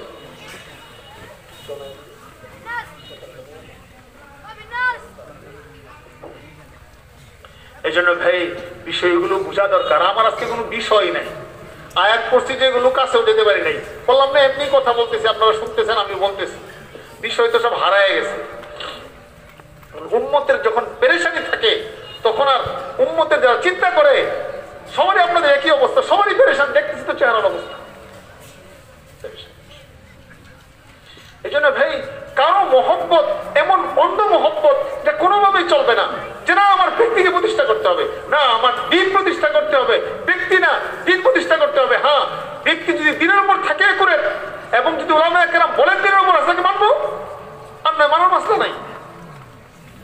কুল আতিউল্লাহ ওয়ার রাসূল ফাইন তাওয়াল্লাউ ফাইন্নাল্লাহা লা ইউহিব্বুল কাফিরিন। আল্লাহর ইতাআত করো, রাসূলের ইতাআত করো। এখন যদি কারো ইতাআত করতে গেলে আল্লাহ রাসূলের ইতাআত ছুড়ে যায়, তাহলে তার ইতাআত করা যাবে না। কথা বুঝেন নাই? কারো ইতাআত করতে, ইতাআত মানে অনুসরণ, কারো ইতাআত করতে গেলে যদি আল্লাহ রাসূলের ইতাআত ছুড়ে যায়, তখন তার ইতাআত করা যাবে না। ইমাম আজম আবু হানিফা রাহমাতুল্লাহর কথা আমরা এই জন্যই মানি, ইমাম শাফি রাহমাতুল্লাহর কথা মানি, আহমদ ইবনে হাম্বল রাহমাতুল্লাহর কথা মানি, মালিক রাহমাতুল্লাহর কথা মানি, সুফিয়ান সৌরি রাহমাতুল্লাহর কথা মানি, আউজাঈ রাহমাতুল্লাহর কথা মানি, সুফিয়ান ইবনে উয়াইনার কথা মানি, ইয়াহইয়া ইবনে সাঈদ আল-কাত্তান, ওই সমস্ত বড় বড় মানুষের কথা মানি, কারণ তারা দ্বীনের উপর আছে। এই জন্য মানি না যে ব্যক্তির কারণে মানি না। আবু হানিফাকে আবু হানিফার ব্যক্তির কারণে মানি না। আবু হানিফাকে এই জন্য মানি যে কুরআন সুন্নাহর বিশ্লেষণ আমাদের সামনে উপস্থাপন করেছে। আপনি এখন আমার বয়ান শুনতেছেন, কথা শুনতেছেন, আমি ব্যক্তিগত হামায়াতের কারণে শুনতেছেন না, আমি কোরআন হাদিসের কথা বলছি এই জন্য শুনতেছেন। কি বলেন, ঠিক কি ঠিক না? এখন যদি আমি যদি গান গাওয়া শুরু করি, থাকবে তো এখানে সবাই যদি আমরা গান শুনতে আসছি নাকি? গান শুনবো কি জন্য এখানে? যদি কেউ বয়ান করা শুরু করে এমন কথা বলে যাতে ঈমান চলে যায়, তখন যারা সতর্ক তারা কি সে বয়ান শুনবে? কারণ আসছিল দিনে ঈমানের কথা শোনাবে। আরে ভাই, মেহনত তো আমাদের ছিল, এটা দাওয়াতের মেহনত পুরো উম্মতের জন্য তো বরকতের কারণ ছিল। কিন্তু এখন যদি দিনের চেয়ে দাওয়াতের মহব্বত বাড়া যায়, দিনের চেয়ে যদি দাওয়াতের মহব্বত বাড়া যায়, বুঝলেন নাই? দিনের চেয়েও দাওয়াতের তাবলীগের মহব্বত বেড়ে গেছে, তাহলে এটা তো আর তাবলীগের দিনের তাবলীগ হবে না, অন্য কিছু তাবলীগ হয়ে যাবে। খুব ভয়ের বিষয়, ভয়ের বিষয়। মহব্বতের মানদণ্ড ঠিক করতে হবে যে আমি কেন মহব্বত করি। মহা মহব্বত করি, বাস প্যাস লেগে গেছে, দূরে সরে গেছে, অ্যাক্সিডেন্ট সম্ভাবনা মনে করছি নাই। একজনের কাছে মুরিদ হয়েছে, প্রথম ভালো ছিল, কয়দিন পরে থেকে উদাহরণ দিচ্ছে, কয়দিন পরে থেকে নামাজ পড়ে না, সে সদর ডাকে না, আপনি কি ফিরে গেছে মুরিদ থাকবে না? যায় গেছে মুরিদ থাকা নাই, সহজ কথা। বাকি কিছু জিনিস আছে সূক্ষ্ম, কিছু জিনিস আছে সুস্পষ্ট। সাত সাবের বিষয়গুলো সূক্ষ্ম, এগুলো সাধারণ পাবলিকের জন্য অনেকটাই বোঝা মুশকিল। সাধারণ পাবলিক দেখছি তো, এরা যে 6 নম্বর এরা তো একই 6 নম্বর, এরা যে কালিমা পড়ে এরা তুই একই কালিমা পড়ে, তুই বেশ কি সবই তো এক। আরে সবই এক না ভিন্ন, এটা আপনি কি বুঝবেন? মনে করেন প্রেসক্রিপশন করছে ডাক্তার, এখন আমার কাছে প্রেসক্রিপশন আমি লেখা তো ওইগুলো ইংরেজি, এইগুলো ইংরেজি একই রকম দেখা যায়, দুটো ডাক্তার, দুটো ডিগ্রি আছে, সমস্যা কোন জায়গায়? কিন্তু একজনের জ্বরের রোগী দেখেছে ডায়রিয়ার ওষুধ, কিন্তু আমি তো জানি না, আমি তো কেন ছবি তো একটাই। আরেকজন ডাক্তার বলছে আরে সর্বনাশ, হয়েছে জ্বর, এসে ডায়রিয়ার ওষুধ, এই রোগী তো মারা যাবে। উনি তো ডাক্তার, ওই বুঝবেন। এটার সমস্যা বুঝেছেন প্রবীণ দাওয়াতে তাবলীগের মুরব্বীরা, যারা এই মেহনত নিয়ে, যারা জীবনের নেতৃত্ব খুঁজে নাই, যারা জান দিয়ে দিচ্ছেন, জীবন দিয়ে দিচ্ছেন, কখনো নেতৃত্বের আসন খুঁজে নাই। হযরত জনাব হাসান রাহমাতুল্লাহ আলাইহি যখন জিম্মাদার ছিলেন কি পরিমাণ মানতেন। হযরত জনাব হাসান রাহমাতুল্লাহ চলে যাওয়ার পরে যখন শুরাই নিজাম আসছে, আজকের ইব্রাহিম সাহেব, তখনও তিনি মুরব্বী। বুঝার জন্য বলতেছি কথাগুলো। ইব্রাহিম দেওলা সাহেবকে আমি জীবনে যখন প্রথম ইস্তেমা যায়, তখনও মাগরিব বাদ বয়ান শুনেছি ইব্রাহিম দেওলা সাহেবের। আল্লাহ পাক বেচারাকে এখনো বাঁচিয়ে রাখছেন, আলহামদুলিল্লাহ। যখন আমরা একসাথে ছিলাম তখনও 5 দিনের জুড়ে 5 তোলা ইব্রাহিম সাহেব বয়ান করতো, আপনারা দেখেছেন জালকিন জিল্লার সাথে। কিন্তু উনি তো বলে নাই আমাকে জিম্মাদার বানাও। শুরা হয়েছে, ফয়সাল হয়েছে, তারাই ফয়সালা দিচ্ছে, কোনোদিন তো কোনো কথা উঠে নাই। এটা নিয়ে প্রসঙ্গ সৃষ্টি হয় নাই। প্রসঙ্গ সৃষ্টি হয়েছে তখন যখন দেখছে এটা ছুটতে বেশি পেরেশানি হয়ে যাচ্ছে। অনেকে আমাদেরকে যে হুজুর হঠাৎ করে কিছু আচ্ছাপ খারাপ হয়ে গেল, আমি তো হঠাৎ করে খারাপ হয় না, আপনি বুঝতে পারছেন হঠাৎ করে। মুরব্বীরা চেষ্টা করতেছেন অনেক বছর ধরে করতেছে। দেখেন একটা লোক মনে করেন এক জায়গা থেকে যাওয়া শুরু করছে পিছলায়, যেতে ওই পর্যন্ত গেছে, তখনও সমস্যা হয় নাই, আচ্ছা হয়তো ঠিক থাকবে, কেউ একটু বুঝাইতেছে। কিন্তু যখন একবারে পড়ে গেছে তখন তো বলতেই হবে পড়ে গেছে। এটা একদিনে হয় নাই, আস্তে আস্তে এখন অবস্থাটা এমন হয়ে গেছে, এখন সীমা লঙ্ঘনের এমন এক জায়গায় চলে গেছে। এখন যদি আমরা সুস্পষ্ট করে না বুঝাই উম্মতকে, উম্মত এমন এক জায়গায় যে ডেঞ্জার এক জায়গায় যে পৌঁছবে, এই উম্মতকে রক্ষা করা কোনোভাবে সম্ভব হবে না। এই মেহনতের দ্বারা মানুষের কাছে যেমন দিন আসছিল, এই মেহনতের মাধ্যমে খুদা না করুন আবার দিনের বিকৃতি সাধনের এক মিশন চালু হয়ে যায়। এই জন্য আমরা টেনশন। আর না আমাদের টেনশন কি? আমরা তো শুরু কাল থেকে আমাদের মেহনত করি, এই মেহনত একসাথে অনেকে কয় কি হুজুর এটার একবার একটা বিভক্তি সৃষ্টি করে দিল। মেহনতটা কি সুন্দর চলতেছিল, এখন মেহনতটারে উলামায়ে কেরাম খুব একটা পেছ লাগাই দিচ্ছে। একটা উদাহরণ দিয়ে আপনাদেরকে শুনেন। একজন ইমামতি করতেছে, হাফেজ না আসলে পুরা কিছু কিছু হাফেজে পড়ছে আর কি। পরে ওই যে দ্বিতীয় রাকাতে শুরু করছে বাংলা মন্ত্র একটা বলে টান টুন দিয়ে করে টান দিয়ে রুকুর চলে যায়। এখন হঠাৎ করে মনে করেন এক মাদ্রাসার হাফেজ সাহেব সে গেছে পিছনে আমাকে লুকমা দিতেছে, সবাই কিংবা 3 দিন নামাজ পড়লাম, কোন সমস্যা হলো না, কত সুন্দর নামাজ পড়লাম, আজকে হঠাৎ করে যে করতে কে আছে খালি লুকমা দেওয়া শুরু করছে। আমাদের আজকে নামাজে গতকালকে বসছে আধা ঘন্টা, আজকে 40 মিনিটও নামাজ শেষ হয় না, এই লোকটা এসে ডিস্টার্ব করছে। ওই লোক ভাই আমি ডিস্টার্ব করি নাই, কয়দিন যে নামাজ পড়ছেন একটা তো কোরআন শরীফটা পড়েন নাই, এগুলো তো বাংলা মন্ত্র দিয়ে নামাজ পড়ছেন, সে শুধু টান মারছে, আপনারা কেউ খুঁজ পান নাই, এই জন্য আপনাদের কাছে মনে হয়েছে যে হুজুরের ডিস্টার্বটা করলো। আসলে ডিস্টার্ব করে নাই, আপনাকে মন্ত্র বন্ধ করে কোরআন শরীফে লাগাইছে। কথা বুঝতে পারেন নাই? কই যে হুজুররাই বিভক্তিটা সৃষ্টি করছে, ওনারা একটা পেস লাগাইছে, মেহনত তো খুব ভালোই চলতেছিল, মাঝখানটা ডিস্টার্বটা করে দিল। আমি অনেক উদাহরণ দিই, তো আরেকটা উদাহরণ দিই। আপনি যাচ্ছেন এক জায়গায় গাড়ি দিয়া, যাওয়ার সময় তো ওরা গাড়ি চলতেছে ভালো, সবাই ঘুমায় রয়েছে আরাম মতো, খুব নাক টেনে ঘুমাচ্ছে। হঠাৎ করে সামনে একটা ম্যান হল, একটা গর্ত, তো একটা ছেলে তাড়াতাড়ি একটা লাল পতাকা বাঁশের উপর লাগায় রাখা রয়েছে। এখন এটা যখন দেখছে গাড়িওয়ালা এখন কি করবে, মোটামুটি যতটুকু পারছে ব্রেক করছে, কিন্তু যেরকম ব্রেক করার কারণে একটু ঘুমো ভাঙছে, কারো মাথায় হালকা ক্রিয়া লাগছে। সবাই ঢেই কি হলো ব্যবসা, এটা কি করলেন, আমরা কি সুন্দর ঘুমাচ্ছিলাম, আপনি আমাদের ঘুমের ডিস্টার্ব করলেন, আমরা কি ভালোভাবে চলতেছিলাম, হঠাৎ করে আপনি ডিস্টার্ব করে দিলেন। উনি তো বাবা আমি ডিস্টার্ব করি নাই, এখন তো হালকা কপালের খাল গেছে, আমি যদি ব্রেক না করতাম, এই ব্রেক না করলে আপনার জান যেত। এই যে উলামায়ে কেরাম যে ব্রেক করেছেন, পুরাতন মুরব্বীরা যে দাঁড়িয়ে গেছেন, বলছে না বুঝার ব্যাপার আছে, ঝামেলা হচ্ছে, এই খুঁজ না দিলে আমি আর আপনি তো সাধারণ মূর্খ মানুষ, জীবনেও খুঁজ পাইতাম না যে কি হচ্ছে। আমি তো খুব খুশি না, ভালোই চলতেছিল, আমি আর আপনি কিভাবে বুঝি ভালো চলতেছিল না খারাপ চলতেছিল? এটা তো বুঝবে তারা যারা উলামায়ে কেরাম, যারা দিনদার, যারা দাওয়াতের মেহনত দীর্ঘদিন যাবত করতেছে, উলামায়ে কেরাম তারা বুঝবে, আমি আর আপনি বুঝার কি? এখন ব্রেক ধরছে দেখে আমি ড্রাইভারের উপর খেপা, ব্রেকটা ধরলো কি? অনেকেই কয় আরে দেখেন না হুজুররা খালি সব। আচ্ছা হুজুরদের কাজ কি আলো লাগানো, আমাদের কাজটা কি আলো লাগানো? বলেন আমাদের লাভটা কি? আপনাদেরকে আমাদের দূরে সরাই লাভটা কি বলেন? আমি ঢাকাতে এক মুজাকারার মধ্যে বলছিলাম, সাথীরা হুজুর আমরা মাদ্রাসায় দান করি, টাকা পয়সা দেই, হাদিয়া দেই, আর তখনও হাদিয়া নিয়ে দৌড়াচ্ছে, আমার কাছে হাদিয়া নিয়ে যায়, সবার কাছে হাদিয়া নিয়ে যায়, আমি একটু বাঁকা টাইপের মানুষ, বুঝতে পারবেন হাদিয়া দিলে অ্যাক্সিডেন্ট করবে। আরো পরে আমি বললাম আসলে আপনি ঘটনা শোনাচ্ছি, বললাম না বয়ান তো নাই, ওই যে ঘুরায় এগারায় কথা ওইগুলোই মনে হচ্ছে। আমি বললাম দেখেন আপনারা মাদ্রাসায় দান করেন, সব সাথীরা তখনও ভাগ হয় নাই, মাদ্রাসায় দান করেন, উলামায়ে কেরামদেরকে হাদিয়া দেন। আচ্ছা বলেন তো আপনি যাকে এত মহব্বত করেন, যাতে এত কিছু করেন, আপনি যদি কোথাও অ্যাক্সিডেন্ট করেন, উনি যদি সতর্ক না করে, উনি কি ভালো মানুষ না? আমি যখন আপনারা অ্যাক্সিডেন্ট করা শুরু করছেন, এখন যেহেতু আপনারা উলামায়ে কেরাম অনেক সম্পর্ক রাখেন, আমাদের দায়িত্ব হয়ে গেছে আপনাদেরকে বলে দেওয়া যে আপনি অ্যাক্সিডেন্ট করতেছেন। এটা আপনাদের প্রতি আমাদের ভালোবাসার বহিঃপ্রকাশ, ভালোবাসার বহিঃপ্রকাশ। কিন্তু তারা আমাদের কথা ভালো লাগে নাই, যাদেরকে হাদিয়া গছাইতে পারছে, আর হাদিয়া গছানোর পরে যারা তাদের পিছনে মেও মেও করে, মনে করছে এই যে আমাদের লোক আছে কিছু। আসলে ওরা তো তাদের ব্যক্তিত্ব নাই, ওরা তো ব্যক্তিত্বহীন, ওরা তো আপনাদের টাকার লক্ষ্য, টাকার পিছনে ঘুরতেছে, আপনারা তো বুঝতেছেন না। এমন লোকের ব্যাপারে অনেক জানা আছে। এক লোক মার্কেট যায়, খবর করে কাহিনী অন্য খবর করে, তো আপনারা জানেন, এগুলো আমার শোনার দরকার নেই।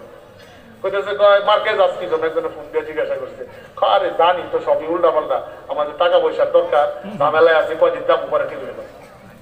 এখন তাদের পিছনে ঘুরতেছেন, দেখাইতেছেন এই যে বিশাল বড় বড় কে কোন স্বার্থে পড়ে রয়েছে আর ওয়াজ করে। আমরা তো আমাদের সব স্বার্থ ভিতরে বিসর্জন দিলাম। যখন আমাদের আর্সিন গেলে চুর হলো, মৌলানা ওমর ফারুক সাহেব গেল, আমি সাথীদেরকে বললাম দেখেন মৌলানা জুবাইর সাহেব যখন আসছে দারুল ফিকিরে জায়গা হয় নাই, রাস্তা ব্লক হয়ে গেছে।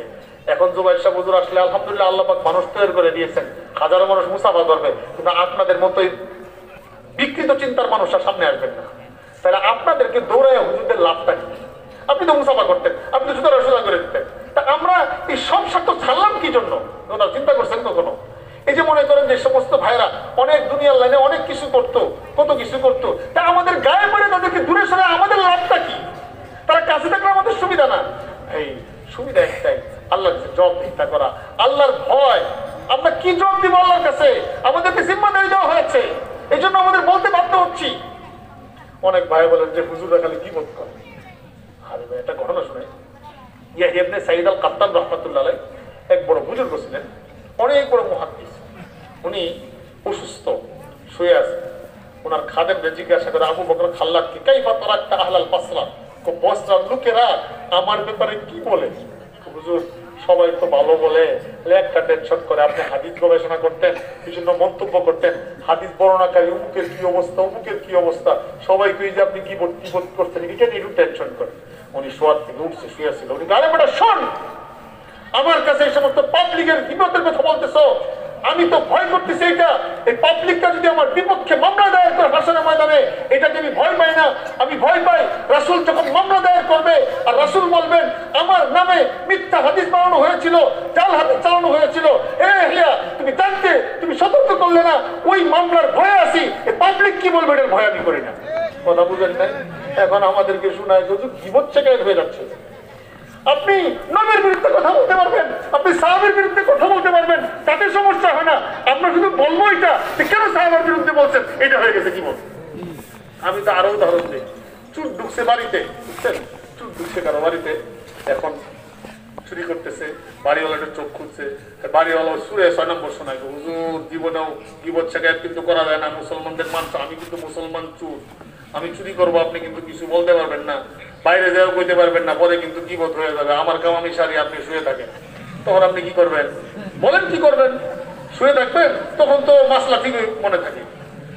আমরা সুনির্দিষ্ট একটা ব্যক্তির বিকৃতির ব্যাপারে আপনাদের সাথে পরিষ্কার বলছি, যাতে আপনারা পথভ্রষ্ট না হন। আর এটাকে কেন্দ্র করে তারা পুরো দুনিয়ার উলামায়ে কেরামদের বিরুদ্ধে কথা বলছে, পুরো দুনিয়ার উলামায়ে কেরামদের বিরুদ্ধে কথা বলছে। আমাদের এক বুজুর্গের কাছে গেছে, হুজুর আমাদের ভুলটা কি? হুজুর তো দুইটা ভুল। একটা হলো আগে এইভাবে কখনো জিজ্ঞাসা করতেন না, এখন যেভাবে জিজ্ঞাসা করতেছেন এটা তাবলীগের কণ্ঠ না। তা আপনি যেভাবে জিজ্ঞাসা করতেন, জিজ্ঞাসার ধরনটাই হলো একটা সমস্যা।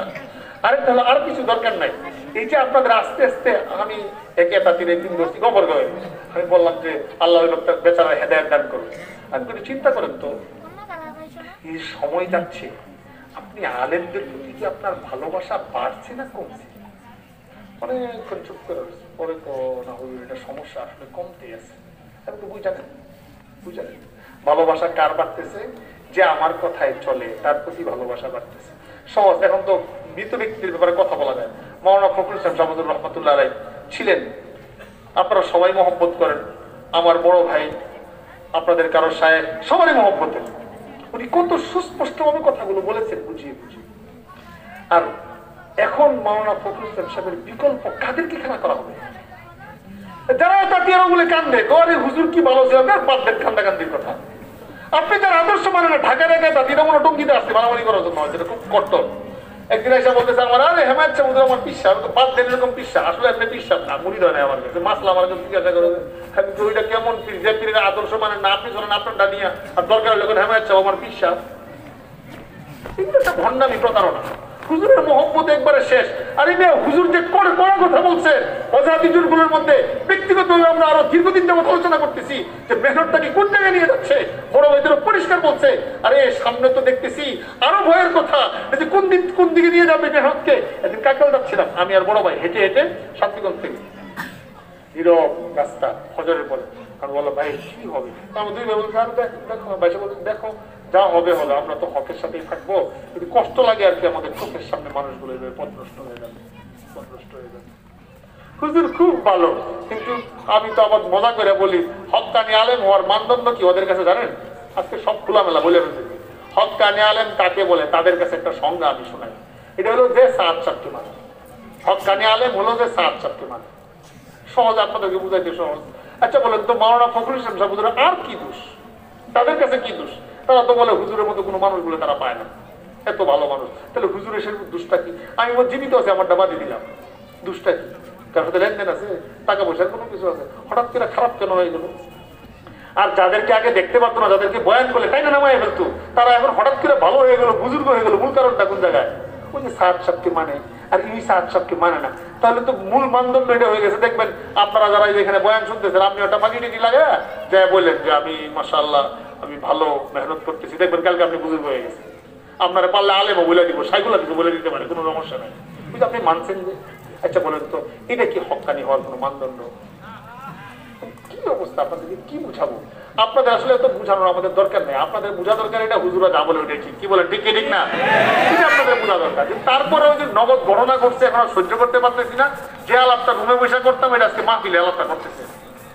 শুনেন দারুল উলুম দেওবন্দের ফতোয়ার একটা অংশ বিশেষ শুনেন। আপনারা তো ওই যে কাহিনী ঘটছে কি, শাক দিয়া মাছ ডাকার চেষ্টা, কিছু হইলেই কোন একটা সত্যকে আড়াল করার জন্য কত হাজার পেজ যে মাইরা দেয়, যে কোনো শেষ নাই। মনে হয় আমরা আর ভাবটা এমন, আমরা দারুল উলুম দেওবন্দের ফতোয়া কিনা আমরা বুঝি না, ওই ওই ওই কয়েল মিস্ত্রি খুব ভালো বুঝবে দারুল উলুম দেওবন্দের কি ফতোয়া, ওনারা খুব ভালো বুঝবে। আর আমরা সবসময় জীবন লেখালেখি করে ফতোয়া দিয়ে আমরা বুঝি, ফতোয়া বুঝবো না। আমরা নিয়মিত আমাদের আসা যাওয়া যোগাযোগ, যখন কত গেন্দাম হচ্ছিল তখন দারুল উলুম দেওবন্দের মুহতামিম সাহেব আবুল কাসেম নোমানী সাহেব দারুল ফিকিরে এসেছেন, দালকানগরের মুহতামিম সাহেব শাইখুল হাদিস জাফর সাহেব সহ বাংলাদেশে আব্দুল মালিক সব বড় বড় ওলামায়ে কেরাম আসছিলেন দারুল ফিকির উদ্বোধনের সময় আমাদের নতুন জায়গায়। এর কিছুদিন পরে দারুল উলুম দেওবন্দের নায়েব মুহতামিম সাহেব এই জায়গায় বয়ান করেছে। এই জায়গায় আপনাদের মনে আছে আব্দুল খালেক সাম্বলি সাহেব বয়ান করেছিল, হাতুরান কারাগার দেখছেন দেখি, এই যে আপনারা দেখছেন এখানে বয়ান করছেন। কাকরাইল মাওলানা এনাম সাহেব এই দস্তরখানে বসে জিজ্ঞাসা করছেন, হুজুর বলছেন যে উনার অবস্থান যদি এমন থাকে আমাদের অবস্থানও তেমন থাকবে, পরিষ্কার কথা। কিন্তু দারুল উলুম দেওবন্দ আরেকটা জিনিস কি রুজু করছে একটু বুঝাই আপনাদের। এগুলো আপনাদেরকে না বুঝাইলে আপনারা বলতে পারবেন না মানুষের সাথে। একটা কথা দেখবেন বলবেন কিছু হইলে যে না উনি তো রুজু করছে, তা আগের কথা, উনি তো পরে ভালো হয়ে গেছে, এটা বলবেন। আমরা তো চাই ভালো হয়ে গেলে তো খুব ভালো। এক্ষেত্রে দুটা জিনিস বুঝতে হবে, উনি রুজু করেছেন, আল্লাহ পাক ওনাকে রুজু করার তৌফিক দান করবেন, আমিন। আমাদের তো ব্যক্তিগত কোনো আক্রোশ নাই, যদি চিন্তা ঠিক হয়ে যায় তা আমরাও তো ঠিক। রুজু করছেন, আচ্ছা রুজু করছেন, তাহলে তো এতটুকু তো বুঝা গেল যে আমাদের হইচই কাজে লাগছে, বুঝেন নাই? আমরা যে হইচই করছি এই কারণে রুজু করছে, তাহলে বুঝা গেল আগেগুলো ভুল ছিল দেখে তো রুজু করছে। কিন্তু আমরা যদি আওয়াজটা না উঠাইতাম এই ভুলটা কি খুঁজ পাইতো? তাহলে এতে বোঝা গেল যে আগের গুলো ভুল ছিল এই জন্য রুজু করছে। আর যদি আগের গুলো ভুল না হয়ে থাকে, অযথা রুজু করে থাকে, তাহলে তো নিজের অবস্থান থেকে টলমটল হচ্ছে। এমন মানুষ তো ভালো মানুষ না যে নিজের সঠিক অবস্থান থাকলে আবার ফিরে যায়। কথাটা বুঝতে পারছেন? আচ্ছা, এখন আমরা বলবো রুজু কাকে বলে। আমি মনে করেন আমারে বললেন যে এই মিয়া আপনি আর ওই যে এরকম কথাবার্তা বলেন না। আমি বললাম ভাই আর জীবনে বলবো না, বলছি আর জীবনে বলবো না। পরের দিন ফজরের পরে আবার বলি, জোরের পরে আবার বলি। এখন সাথী করে জিজ্ঞাসা করে বাচ্চা রুজু করে ফেলছে। শুধু হুজুরে কি রুজু করলো বড় ভাই তো বুঝলাম না।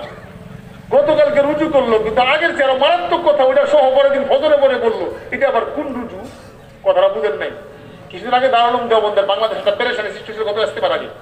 তো দারুল উলুম দেওবন্দ মুহতামিম সাহেব পরিষ্কার বলে দিয়েছেন যে ব্যক্তিগতভাবে কে কি বলে আমি জানি না, দারুল উলুম দেওবন্দের অবস্থান সুস্পষ্ট। উনি নাম বলছেন, বয়ানে আকাবের না কিতাবের নাম বলছেন, আপনারা রেকর্ড শুনতে পারবেন এখন। উনি বলছেন যে আমি লেটেস্ট বয়ান দেখেছি, আগের চেয়ে আরো মারাত্মক কথা বলতেছে, আর উল্টা পাল্টা কথা বলতেছে। আসলে চিন্তা যদি কারো নষ্ট হয়ে যায় তখন এই চিন্তার থেকে যা বের হবে সে আলাদা বের হবে। আল্লাহ কাছে দোয়া করতেছি, বাকি কোনো লক্ষণ ভালো দেখতেছি না। দারুল উলুম দেওবন্দের শাইখুল হাদিস সাইদ আহমদ পালনপুরি রহমাতুল্লাহ আলাইহি আজকে মাওলানা হারুন সাহেব দেওবন্দে পড়েছেন, কথা বলতেছেন আমার সাথে। দারুল উলুম দেওবন্দের মুহতামিম সাহেব বলছে ও নিজামুদ্দিন সে হটেগা নেহি খুন বহায়েগা। আজকে শুনলাম ও ইহা সে হটেগা নেহি খুন বহায়েগা। হুজুর বলছেন ও এখান থেকে সরবে না, রক্ত প্রবাহিত করবে, তারপরে সরবে না, এবং সে সরল লোক না। দারুল উলুম দেওবন্দের সাবেক শাইখুল হাদিস আল্লামা সাইদ আহমদ পালনপুরি রহমাতুল্লাহ লোককে শোনা যায়। এখন ফতোয়া এটা অনলাইনে ওয়েবসাইট দেখলেই হয়, এটা তো ঘোরাঘুরির কোনো বিষয় নেই। তো আমাদের এখানে এক তালেব ইলম ছিল ভালুকারী, সে হুজুরে আমার কাহিনী শোনাইছে অনেক, যে কে কি করে, বাস এগুলো আপনাদেরকে শোনা দরকার নাই। আমি দারুল উলুম দেওবন্দের ফতোয়ার একটা অংশ আপনাদেরকে শোনাচ্ছি। दारुल उलूम देवबंदेर फतोয়ার তিনটি গুরুত্বপূর্ণ পয়েন্ট। एक नंबर, हम उम्मत मुस्लिमा बिलखुसूस आम तबलीगी अहबाब को इस बात से आगाह करना अपना दीनी फरीजा समझते हैं कि मौलवी मोहम्मद साहब कम इल्मी के बिना पर अपने अफकार और नजरिया और कुरान और हदीस की तशरीहात में जुमूर अहले सुन्नत और जमात के रास्ते से हटते जा रहे हैं, जो बिलाशुबा गुमराही का रास्ता है। इसलिए इन बातों पर सुकूत इख्तियार नहीं किया जा सकता, इसलिए कि ये नजरियात अगरचे एक फर्द के हैं, लेकिन ये चीजें अब आवाम उन्नास में तेजी से फैलती जा रही है। अर्थ, আমরা মুসলিম উম্মাহ বিশেষত সাধারণ তাবলীগী ভাইদেরকে এই ব্যাপারে সতর্ক করা নিজেদের দ্বীনি দায়িত্ব মনে করছি। দারুল উলূম দেওবন্দের ফতোয়া বলছে যে মৌলভী মোহাম্মদ সাদ সাহেব তার জ্ঞান স্বল্পতার কারণে, হয়তো কমেলনি, জ্ঞান স্বল্পতার কারণে নিজ মতাদর্শ ও চিন্তাধারার মাঝে কুরআন হাদিসের ব্যাখ্যাকালে আহলে সুন্নাহ ওয়াল জামাতের মূল স্রোত থেকে ক্রমশ সরে যাচ্ছেন। এটা আরো অনেক আগের কথা। এখন আমি তো বলি আগে ছিল ঘন্টায় 50 কিলো, এখন গুমরাহির গতি চলতেছে ঘন্টায় 150 কিলো। যা দেখতে পাচ্ছেন আজকে ওই খবর বললাম না আপনাদেরকে, আগে দলিল দিয়ে বুঝাই, যদি এখন দলিল দিয়ে বোঝানোর দরকার নাই। এখন সরাসরি তারা মুসলমান হত্যা করে। ভালুকার এক সাথী শোনাইলো, হত্যা তো করে করে আবার ঘোষণা দিয়েছে যা পাইবেন নিয়ে যান, সব গনিমতের মাল। 15 জন আমাদের সাথে যুদ্ধ করতে আসছে। এমনি জীবনে জেহাদের নাম গন্ধও শুনে না, জেহাদের সব বিকৃতি ব্যাখ্যা করে, আর এখন একবারে মুসলমানদেরকে মাইরা জেহাদ করে ফেলতেছে, যা নিঃসন্দেহে গুমরাহির পথ। কাজেই তার ওই কথাগুলোর উপর নীরবতা অবলম্বন করা যেতে পারে না। বলছে যে আমাদের পক্ষে আর নীরব থাকা সম্ভব না, কারণ যদিও এটি বর্তমানে ব্যক্তি বিশেষের দৃষ্টিভঙ্গি মাত্র, কারণ তাবলীগের অন্য মুরব্বীরা যেটা বলে না, একা একা বলে, যদিও ব্যক্তি বিশেষের, কিন্তু বয়ানটা তো করে ফেলে ইস্তেমার মাঠে বসে বসে, তখন শুনে যায় লাখ লাখ জনতা, তখন তো মানুষ গুমরা হবে। কিন্তু বিষয়গুলো এখন জনসাধারণের মাঝে খুব দ্রুত ছড়িয়ে পড়ছে। এটা একটা অংশ শোনালাম, আরো একটা দিন অংশ শোনাই, সব শোনানোর টাইমও নাই।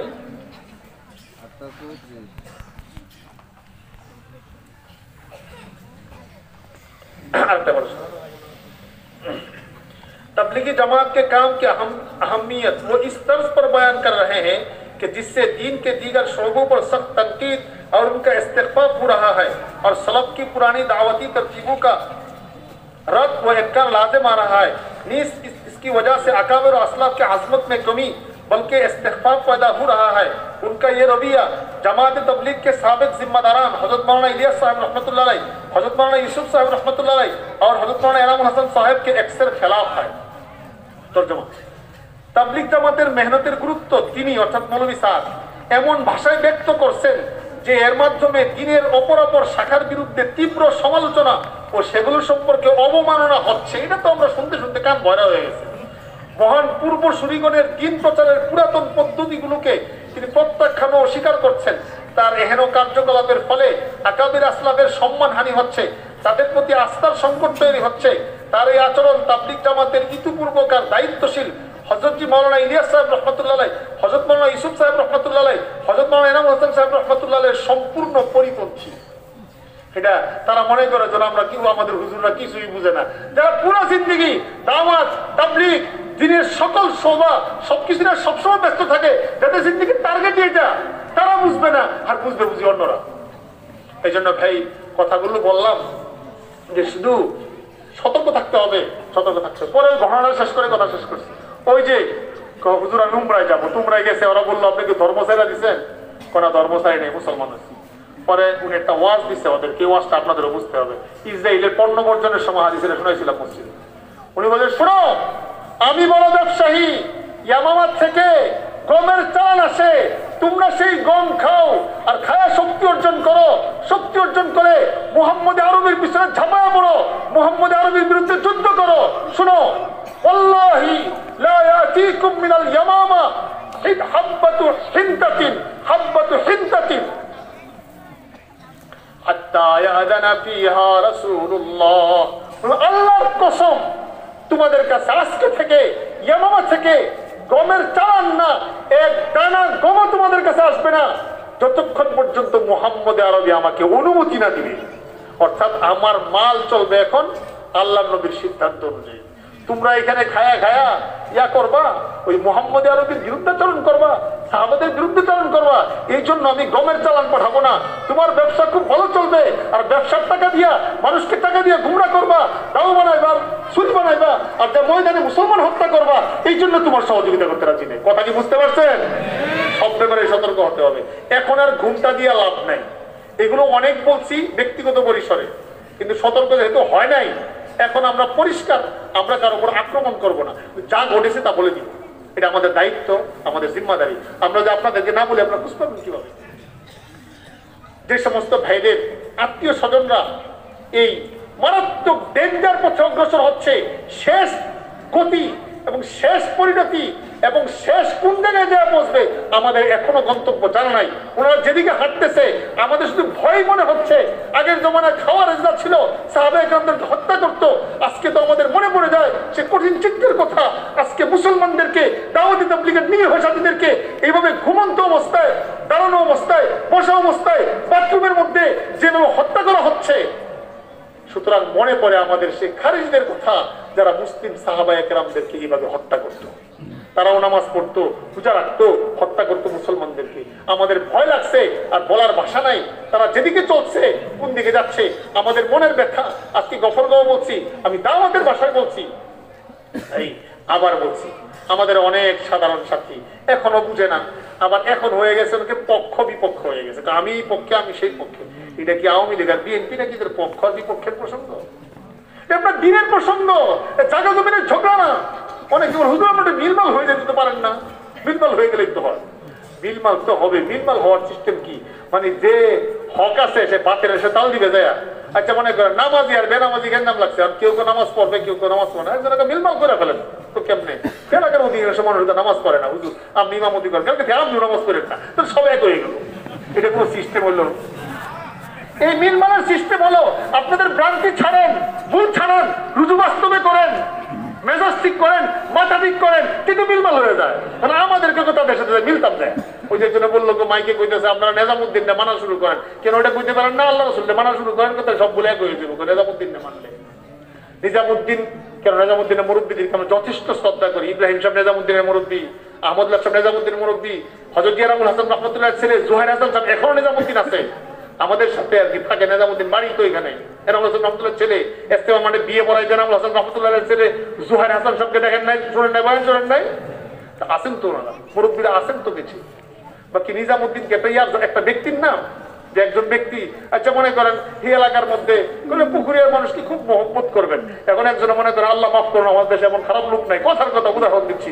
একজন মনে করেন খুব ডাকাতি করে, চুরি করে, চরিত্র খুব খারাপ। এখন সবাই খালি করে ওই বেড়ারে মহব্বত করেন, কারণ পুকুরিয়া কি ভালো মানুষ আর নাই, ওই বেড়ারে মহব্বত করতে হবে। নিজামুদ্দিনকে মহব্বত করা মানে ইসলামের অপব্যাখ্যা করে এমন একজনকে মহব্বত করার নাম কি নিজামুদ্দিনকে মহব্বত করা? নিজামুদ্দিনের মহব্বত আছে দেখেই তো আমরা সতর্ক করতেছি, এই জায়গাটা যেন পবিত্র থাকে, মানুষ যেন পথভ্রষ্ট না হয়। এই জন্য ভাই এটাকে আপনারা এমনই করেন না যে দুইটা দল, দুইটা গ্রুপ, অনেকে নিজেরা নিজেরা মারামারি করে, নিজেরা মারামারি করে না, হক আর বাতিলের মারামারি হচ্ছে। বাকি ব্যাপার হলো আমরা তো আখের তাদেরকে মুসলমান ভাবি, এই জন্য আমরা তো হত্যা করতে পারি না। আর তারা আমাদেরকে কিভাবে জানি না। তবে এক এতাতি ভাই আমার সুন্দর করে বলছে, প্রসিদ্ধ এতাতি ভাই নাম বললে ওনারাও চিনবে। আমি জিজ্ঞাসা করলাম ভাই ব্যাপারটা কি, আপনি ওদের সাথে জুড়ে না হুজুর, আমি হলে মেহনত যেদিকে থাকে ওদিকেই টুনি। আমি তো আচ্ছা বলেন তো ভাই, নাম না মুখে আইসা পড়ছে তারপরে বলতেছি না। আমি তো বলেন তো ভাই ঢাকার একসাথে আমরা কি ভুলে আছি? অনেক সম্পর্ক আমার সাথে। তো হুজুর আপনার তো 100 ভাগ ঠিকই আছেন, আমি যে কই আছি আমি নিজেও জানি না, এটা তার কথা। পরে আমি কই ভাই এটা নিজেই জানেন না, এটা দৌড়ান কি জন্য আবার? তো তারাই বলে, সে হইলে একবার শিশু হয়ে গেছে, তারাই বলে যে আমরা ঠিকই আছি। আমরা কিন্তু কখনো বলি না তারা ঠিকই আছে, এটা জীবনেও বলি না। আমরা বলি তারা ভুল পথের পথিক, ভুল পথে যাচ্ছে। এখন আপনি শুধু নামাজ দেখে কই না ঠিকই তো বুঝুন, নামাজ তো একরকমই। আরে ভুল তো এখানে হয় না, ভুল তো আরেক জায়গায়। আপনি নামাজ দেখে কি বুঝবেন? রোজা দেখে কি বুঝবেন? একজনের 10টা কাজ করে, 9টা কাজ থেকে একটা ভুল। এখন কি 9টা ঠিক করে দেখে ওই একটা ঠিক হয়ে যাবে নাকি? ওটা তো ভুলটা ভুলই। এই জন্য এইগুলো সাধারণ পাবলিকের বোঝা সম্ভব না। তো যে কথা বলতেছিলাম যে ভাই এখন আমি খুব দরদের সাথে বলতেছি, কথাগুলো মনে করেন না আমি করে খেপায় দিচ্ছি অথবা আমি খুশি হব। গত এই গ্যাঞ্জামের পরে আমি বলছি যে ভাই এটা সমাধান না, সমাধান প্রকৃতপক্ষে এটা হবে আমাদের ওই সমস্ত ভাইরা যদি এখন তো তওবা ইস্তেগফার করতেছে, অনেক ভাইরা খবর আসতেছে আমাদের কাছে, যদি বাস্তবে বুঝে যে আমরা যেদিকে দৌড়াচ্ছি শুধু খালি লাঠি লইয়া, রাস্তা এটা ভালো না, সমস্যার রাস্তা, এটা বুঝে ওনারা ঠিক হয়ে যাবে। এটা হলো আমাদের চাওয়া পাওয়া। ওই ঝগড়া মানে তারা মনে করবে হ্যাঁ আমরা এদিকে আসি তো আসি। আরে ভাই হক বাতিলের ব্যাপারে এমন প্রসঙ্গ, আমি আসি তো আসি, বুঝছি তো বুঝছি, এটা নিয়ম না। বরং আমার তো উচিত হলো যে ঠান্ডা মাথায় আসে। আমাদের এই মজমায় অনেক ভাই আছে যারা আগে তাতে ছিল, আলহামদুলিল্লাহ ঠিক হয়ে গেছে। ওরা এসে কাহিনী শোনায়, হুজুর আমাদেরকে কি বুঝাইছিল আগে। আপনারাও আসেন, আপনারা আমাদের আপন হয়ে যাবেন। এখনো আপনই আছেন, কিন্তু আপনার অন্যায়টাকে তো সাপোর্ট করতে পারি না। ঠিকই ওলামায়ে কেরাম। এখন নতুন উসুল হয়েছে, তার আলেমদের কাছে যাবো না। আলেম হক্কানি কারা হয়েছে, যারা তাদের পিছনে পিছনে ঘুরে তাদেরকে হক্কানি বানায় ফেলছে। এখন বকরুল হুজুর আর হক্কানি না, অন্য কিছু। মাওলানা জুবাইর সাহেব এখন হিসাবে আসে না, এখন হিসাবে আসে যারা আমাদের নাতি ছাত্র হওয়ার যোগ্য না, খুব লাফায় সাংবাদিকদের সাথে, এরা হয়ে গেছে এখন বিশাল বড় বড় আল্লামা। আর মাওলানা জুবাইর সাহেব বাংলাদেশের একটা অন্যতম ব্যক্তিত্ব। এলেমের বিবেচনা আমি সাদ সাহেবের তুলনা করতে রাজি নাই মাওলানা জুবাইর সাহেবের মতো এত বড় মানুষকে। আর এই লোকটাকে এখন, এই লোকটা এখন যেন কিচ্ছুই জানে না। আচ্ছা আপনারা বলেন তো, এখন যাদের নাম খুব শুনতেছেন পিছি পিছি বাচ্চাদের নাম, এদের নাম কি আগে তাবলীগ করছেন, জীবনে শুনছেন? হঠাৎ করে করতে না আসবে। এই জুবাইর সাহেব, রবিউল হক সাহেব ছোটকাল থেকে শুনে আসতেছি, আমি ছোটকাল থেকে বয়ান শুনতে শোনাতে কি বুঝায় আপনাদেরকে। আমাদের প্রথম যখন ইস্তেমার গেলাম গ্যাঞ্জামের পরে, আরিফ ভাই এখানে বসা আছে। আরিফ ভাই মনে জসিম ভাই ফোন দিয়েছে নাকি, আরিফ কিন্তু সবই তো আগের পরে, একামতটাও আগের, আজানটাও আগের, বয়ানও আগের, তর্জমাও আগের, সবই তো আগের মতো দেখতেছি। ওরা কি শোনায়, বেষ্টন কোনটা কিছুই তো বুঝি না। এই জন্য দেখবেন যে সব সিস্টেম মানসিক মার্কাজ সবই ঠিক, কিন্তু আপনাদেরকে শোনায় কিছু পুরো দুনিয়ায় হয়ে গেছে, এই সেই হজরত হয়ে গেছে। আবার অনেকে কয়েক আরেকটা কথা বলবে, আরে আমি সারা চলে না, অবশ্যই আমির লাগে। কিন্তু আমাদের হাবিবুদ্দিন স্যার একজন সুন্দর করে বলছিল, কই যে তুমি যে 20 বছর ধরে তাবলীগ করতেছো, 2 দিন আগে না গ্যাঞ্জাম হচ্ছে, এই সুরাই নিজাম তো শুরু হয়েছে আর অনেক আগে, তুমি তো সুরাই নিজাম দিয়ে তোমার চিল্লা শুরু হয়েছে, বুঝেন নাই? এই যে আরিফ ভাইদের চিল্লা কি সুরাই নিজামের উপর শুরু হয়েছে না? আরো গফর ভাই যারা আছে তাদের চিল্লা তো সুরাই নিজামের সময় চিল্লা হয়েছে। এখন হঠাৎ করে সুবিধে পায়, এখন হঠাৎ করে সুরাই নিজাম ভালো লাগে না, এখন ব্যক্তি অঙ্গ মোহাম্মদ এমন হয়েছে আর কিছু করে যাচ্ছে না। এগুলো হইল ধাঁধাবাজি কথা বলা, পেরেছানি কথা। এই জন্য আমি ওই সমস্ত ভাইদেরকে বিনয়ের সাথে বলবো, আমাদের দরবার সবসময় খোলা। আমাদের এখানে অনেক তালেব ইলম আছে যাদের বাবারা ভিন্ন পথে চলে, কিন্তু আমরা ছেলেদেরকে অনেক মহব্বত করি এবং তার বাবাদেরকে অনেক মহব্বত করি, কারণ আমরা অপেক্ষায় থাকি ইনশাআল্লাহ আখে যদি আল্লাহকে মহব্বত করে, আমাদের তো রাগ টাক নাই, ইনশাআল্লাহ তারা ইনশাআল্লাহ আবার সংশোধন হয়ে যাবে। আমাদের এই মজমায় আলহামদুলিল্লাহ অনেক এসাথী ভাইরা এখানে বয়ান শুনতে আসে, আমরা আপনাদেরকে সাধুবাদ জানাই, খুব বয়ান শুনেন। যদি নিয়মিত আসতে থাকেন ইনশাআল্লাহ ঠিক হয়ে যাবে, কিন্তু এই আশাও যদি বাদ দেন তাহলে কিন্তু পেরেশানি আরো লাগবে। বাকি আমি বিনীতভাবে বলবো, খুব ঠান্ডা মাথায় চিন্তা করেন, সাত সাতকে চিন্তা করে আপনার কোনো ফায়দা নেই, একজন ব্যক্তির ভ্রান্তিকে চিন্তা করে আপনার ফায়দা নাই, আপনার কবরে আপনি যাবেন। সুতরাং এক ব্যক্তির পিছনে পড়িয়া আরো কিছু এমন কিছু বিকৃত কথাবার্তা বলে ভাবটা এমন যেন পুরো পৃথিবীর আমিরুল মুমিনিন হয়ে গেছে, আমিরুল মুমিনিন উমর হয়ে গেছে, এমন বিকৃত ব্যাখ্যা করে যেন মনে হয় আমিরুল মুমিনিনকে না মানলে যে সমস্যা, এই সমস্যা হয়ে যাবে, তাও একজন স্বঘোষিত আমির, এটা বানাইছে আমিরুল মুমিনিন। আপনাদের কি বুঝাবো, কাকে বলে অপব্যাখ্যা, অপব্যাখ্যা। এখন একজনের নামই জান না বেচারা, যে তুমি মুখে বলো না, তোমার তো জাহান নামে যেতে হবে। তিনি ভাই জান্নাত না, তাবলীগই তো করি না, জাহান নামে যাই তুমি, মানে পাবলিক বলবো না ভাই বুঝলাম না, হঠাৎ করে জাহান নামে যাই কেন, কই তো মুখের যে মানো না, এটা আবার কি কথা কম দেখি। এটা শুনে কোনো কালিমা, কোনো ইমানে বুঝবার মুখস্থলে কোথাও আছে যে মুখের না মানলে জাহান নামে যেতে হবে। আর উনিকে আমিরুল মুমিনিন উমর, আর উমর ইবনে আব্দুল আজিজ হয়ে গেছে না, তাবলীগের একজন আমির। কথার কথা, তাও তো আমির তো না, এটা তো স্বঘোষিত আমির। কথার কথা মানলাম যে হতো, মনে করেন ইব্রাহিম দেউলা সাহেব যদি আমির হয়ে যায় পুরো বিশ্বে, আমরা সবাই মনে করি ওনারা মহব্বত করে, তারাও মহব্বত করে, উনিও মহব্বত করে ব্যক্তিগতভাবে। এখন পরে একজন মনে করে ইব্রাহিম দেউলা সাহেব আমির কয় না বা মানে না বা দেখা সাক্ষাৎ করে না, জান নামে চলে যাবো, একটা ইয়ার ব্যাপার।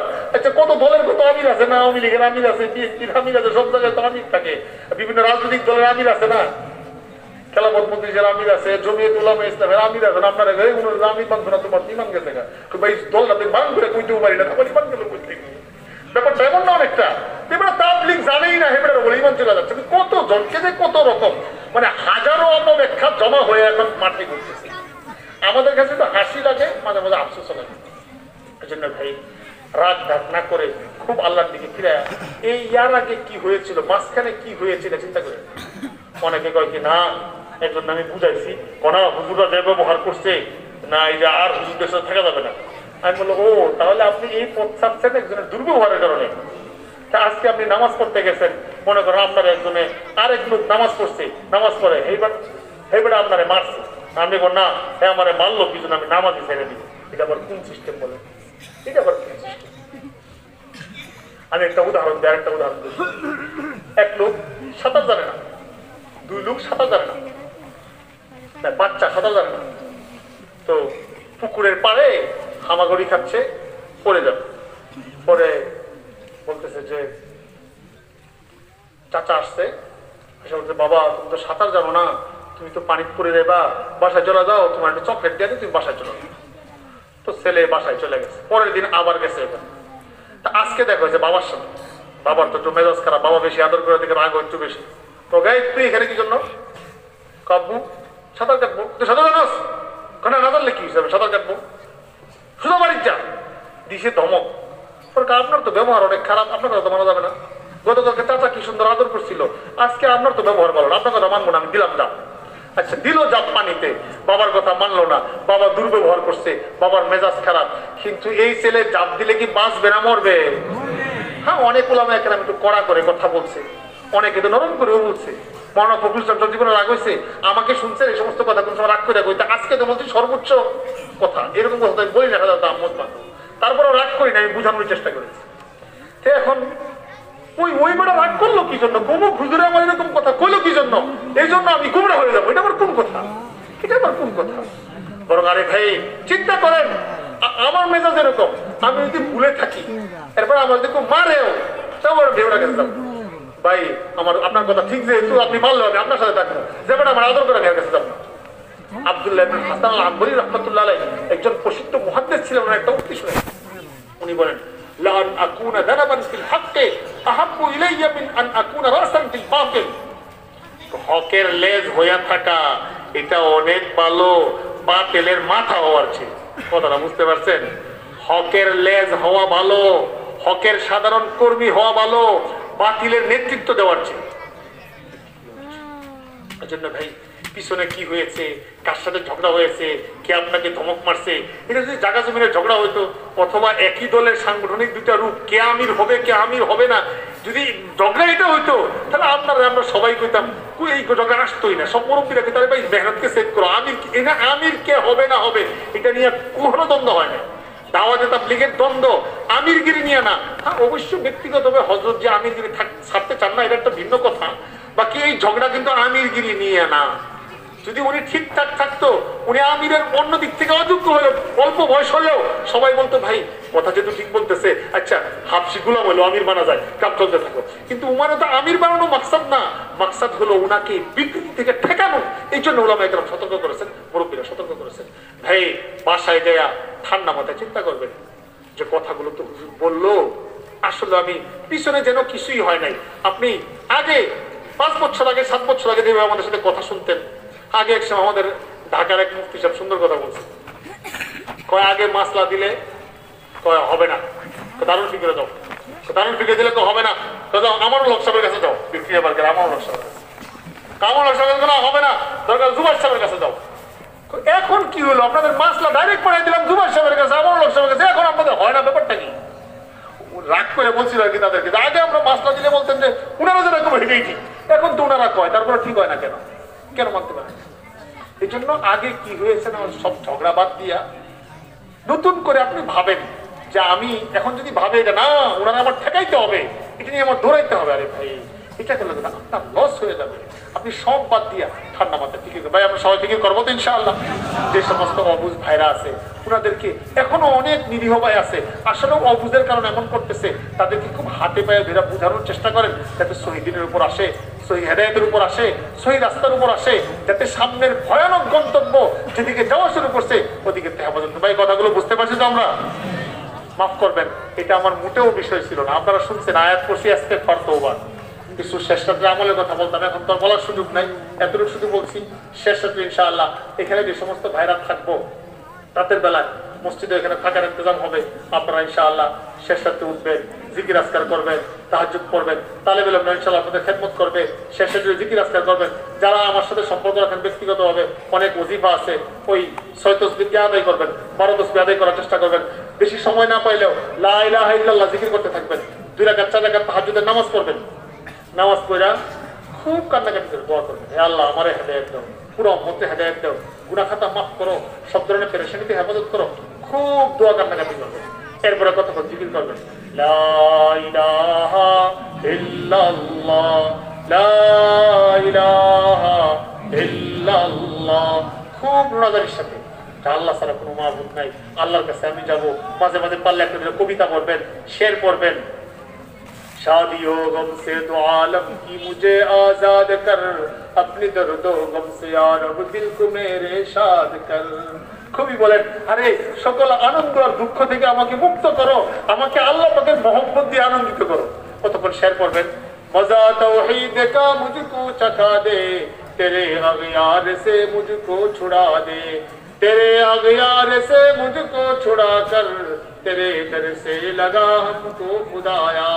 सैयद ताइफा इमदादुल्लाह मुहाजिर मक्की रहमতুল্লাহ শের উনি বলতেন হে আল্লাহ তাওহীদের মজা দিয়ে দাও, আপনি ছাড়া তো গায়রুল্লাহ আছে ওইখান থেকে দিলকে সরায় দাও, সব ধর্ম থেকে মুক্ত করে আপনি শুধু আমাকে লাগান।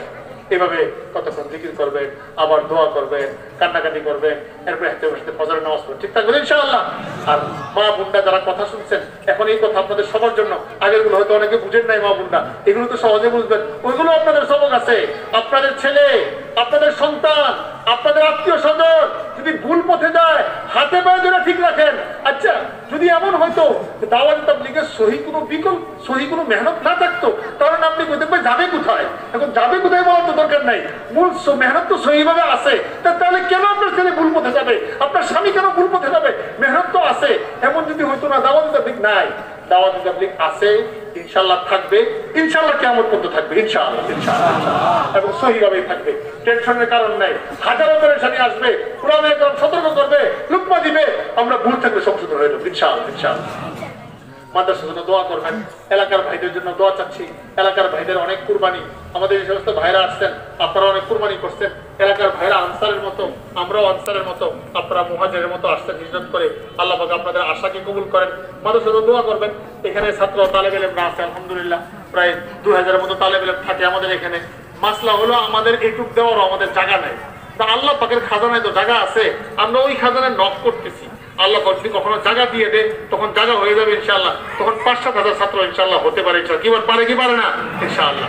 দারুল হুদা মুহিউদ্দিন সুন্নাহ মাদ্রাসা আমরা সাদা মানুষ, আল্লাহর কাছে তওবা ইস্তেগফার করতেছি এবং চেষ্টা করতেছি শহীদিনের উপর থাকা এবং এমন একটা কাফেলা তৈরি হওয়া যে কাফেলা वो एक बंदे खुदा जो नाम नहीं चाहता है सिर्फ अजर चाहता है, যারা শুধুমাত্র আল্লাহর কাছে বিনিময় চাবে, নাম খ্যাতি যশ খ্যাতি খুঁজবে না, এমন একটা কাফেলা তৈরি হবে যারা আখিরাতকে মূল মনে করবে। কাফেলা রক্তন্দ মাহমি রবে আসবরায়ে চন্দ রোজাই বসা। কাফেলা তো চলছে, বলতেছে আরে মিয়া দুনিয়ার জন্য আর বেশি দরকার নাই, এতটুকুই যথেষ্ট। এই জন্য আখিরাতকে বানানো, দিনের ফিকির করা, এগুলোর জন্য খুব চেষ্টা করবেন। বাচ্চাদেরকে মাদ্রাসায় পড়াবেন। আমাদের তো আলহামদুলিল্লাহ ভর্তির পেরেশানি হয় আমাদের, তারপরে আপনারা আসলে তো আমরা খুশি। যদি জায়গা থাকে না তারপরে আসেন আপনারা মোহাম্মদ করে, মাফও চেয়ে নিচ্ছি। সারা বছর ভর্তির জন্য অনেকে আসছেন, আমরা জায়গা দিতে পারিনি মাদ্রাসায়, এই জন্য আপনাদেরকে ফিরে দিয়েছি। ওই সমস্ত ভাইদের কাছে মাফ চাচ্ছি, দোয়া করেন আল্লাহ পাক যেন আপনাদের ইন্তজামও করে দেন। আর মাদ্রাসা যেন দিন দিনে আরো তারা কি করে তালেব ইলমদের আমল আখলাক সবকিছু সুন্দর হয়। আখের তো মাদ্রাসা, আমাদের ভুল ত্রুটি শেষ নাই, আমরা বাচ্চাদেরকে পড়াই। আবার আরেকটা সমস্যা হয়েছে, অনেকেই পুকুরিয়া মাদ্রাসায় পাঠায়, অনেকে ভালো হয়ে যাবে। সব রুগী তো অনেক জায়গায় ভালো হয় না, অনেক জায়গায় ফেল হয়েছে, 30 জায়গায় ভালো হয় না দিচ্ছে এইখানে, এর মধ্যে অনেক রুগী ঠিক হয়ে যায়, অনেক রুগী সমস্যা থাকে। আমরা চেষ্টা করি এলাকার ভাইরা ধৈর্যের সাথে নিবেন আর বুঝাবেন, আপনারা ইনশাআল্লাহ সহযোগিতা করবেন, আল্লাহ পাক যেন সবকিছু ঠিক রাখে। তো আজকে রাত্র একটু বেশি হয়ে গেছে, কালকে ইনশাআল্লাহ কালকে ইনশাআল্লাহ সারাদিনই চেষ্টা করবো, যদি মন ভালো থাকে বিভিন্ন মুজাকারা। আমার দায়িত্ব আছে, অনেকগুলো মজমুন দেওয়া আছে, কিন্তু আজকে তো সুযোগ পাইনি। কালকে দেখি ইনশাআল্লাহ তৌফিক দান করে কিছু কথা বলার চেষ্টা করবো ইনশাআল্লাহ।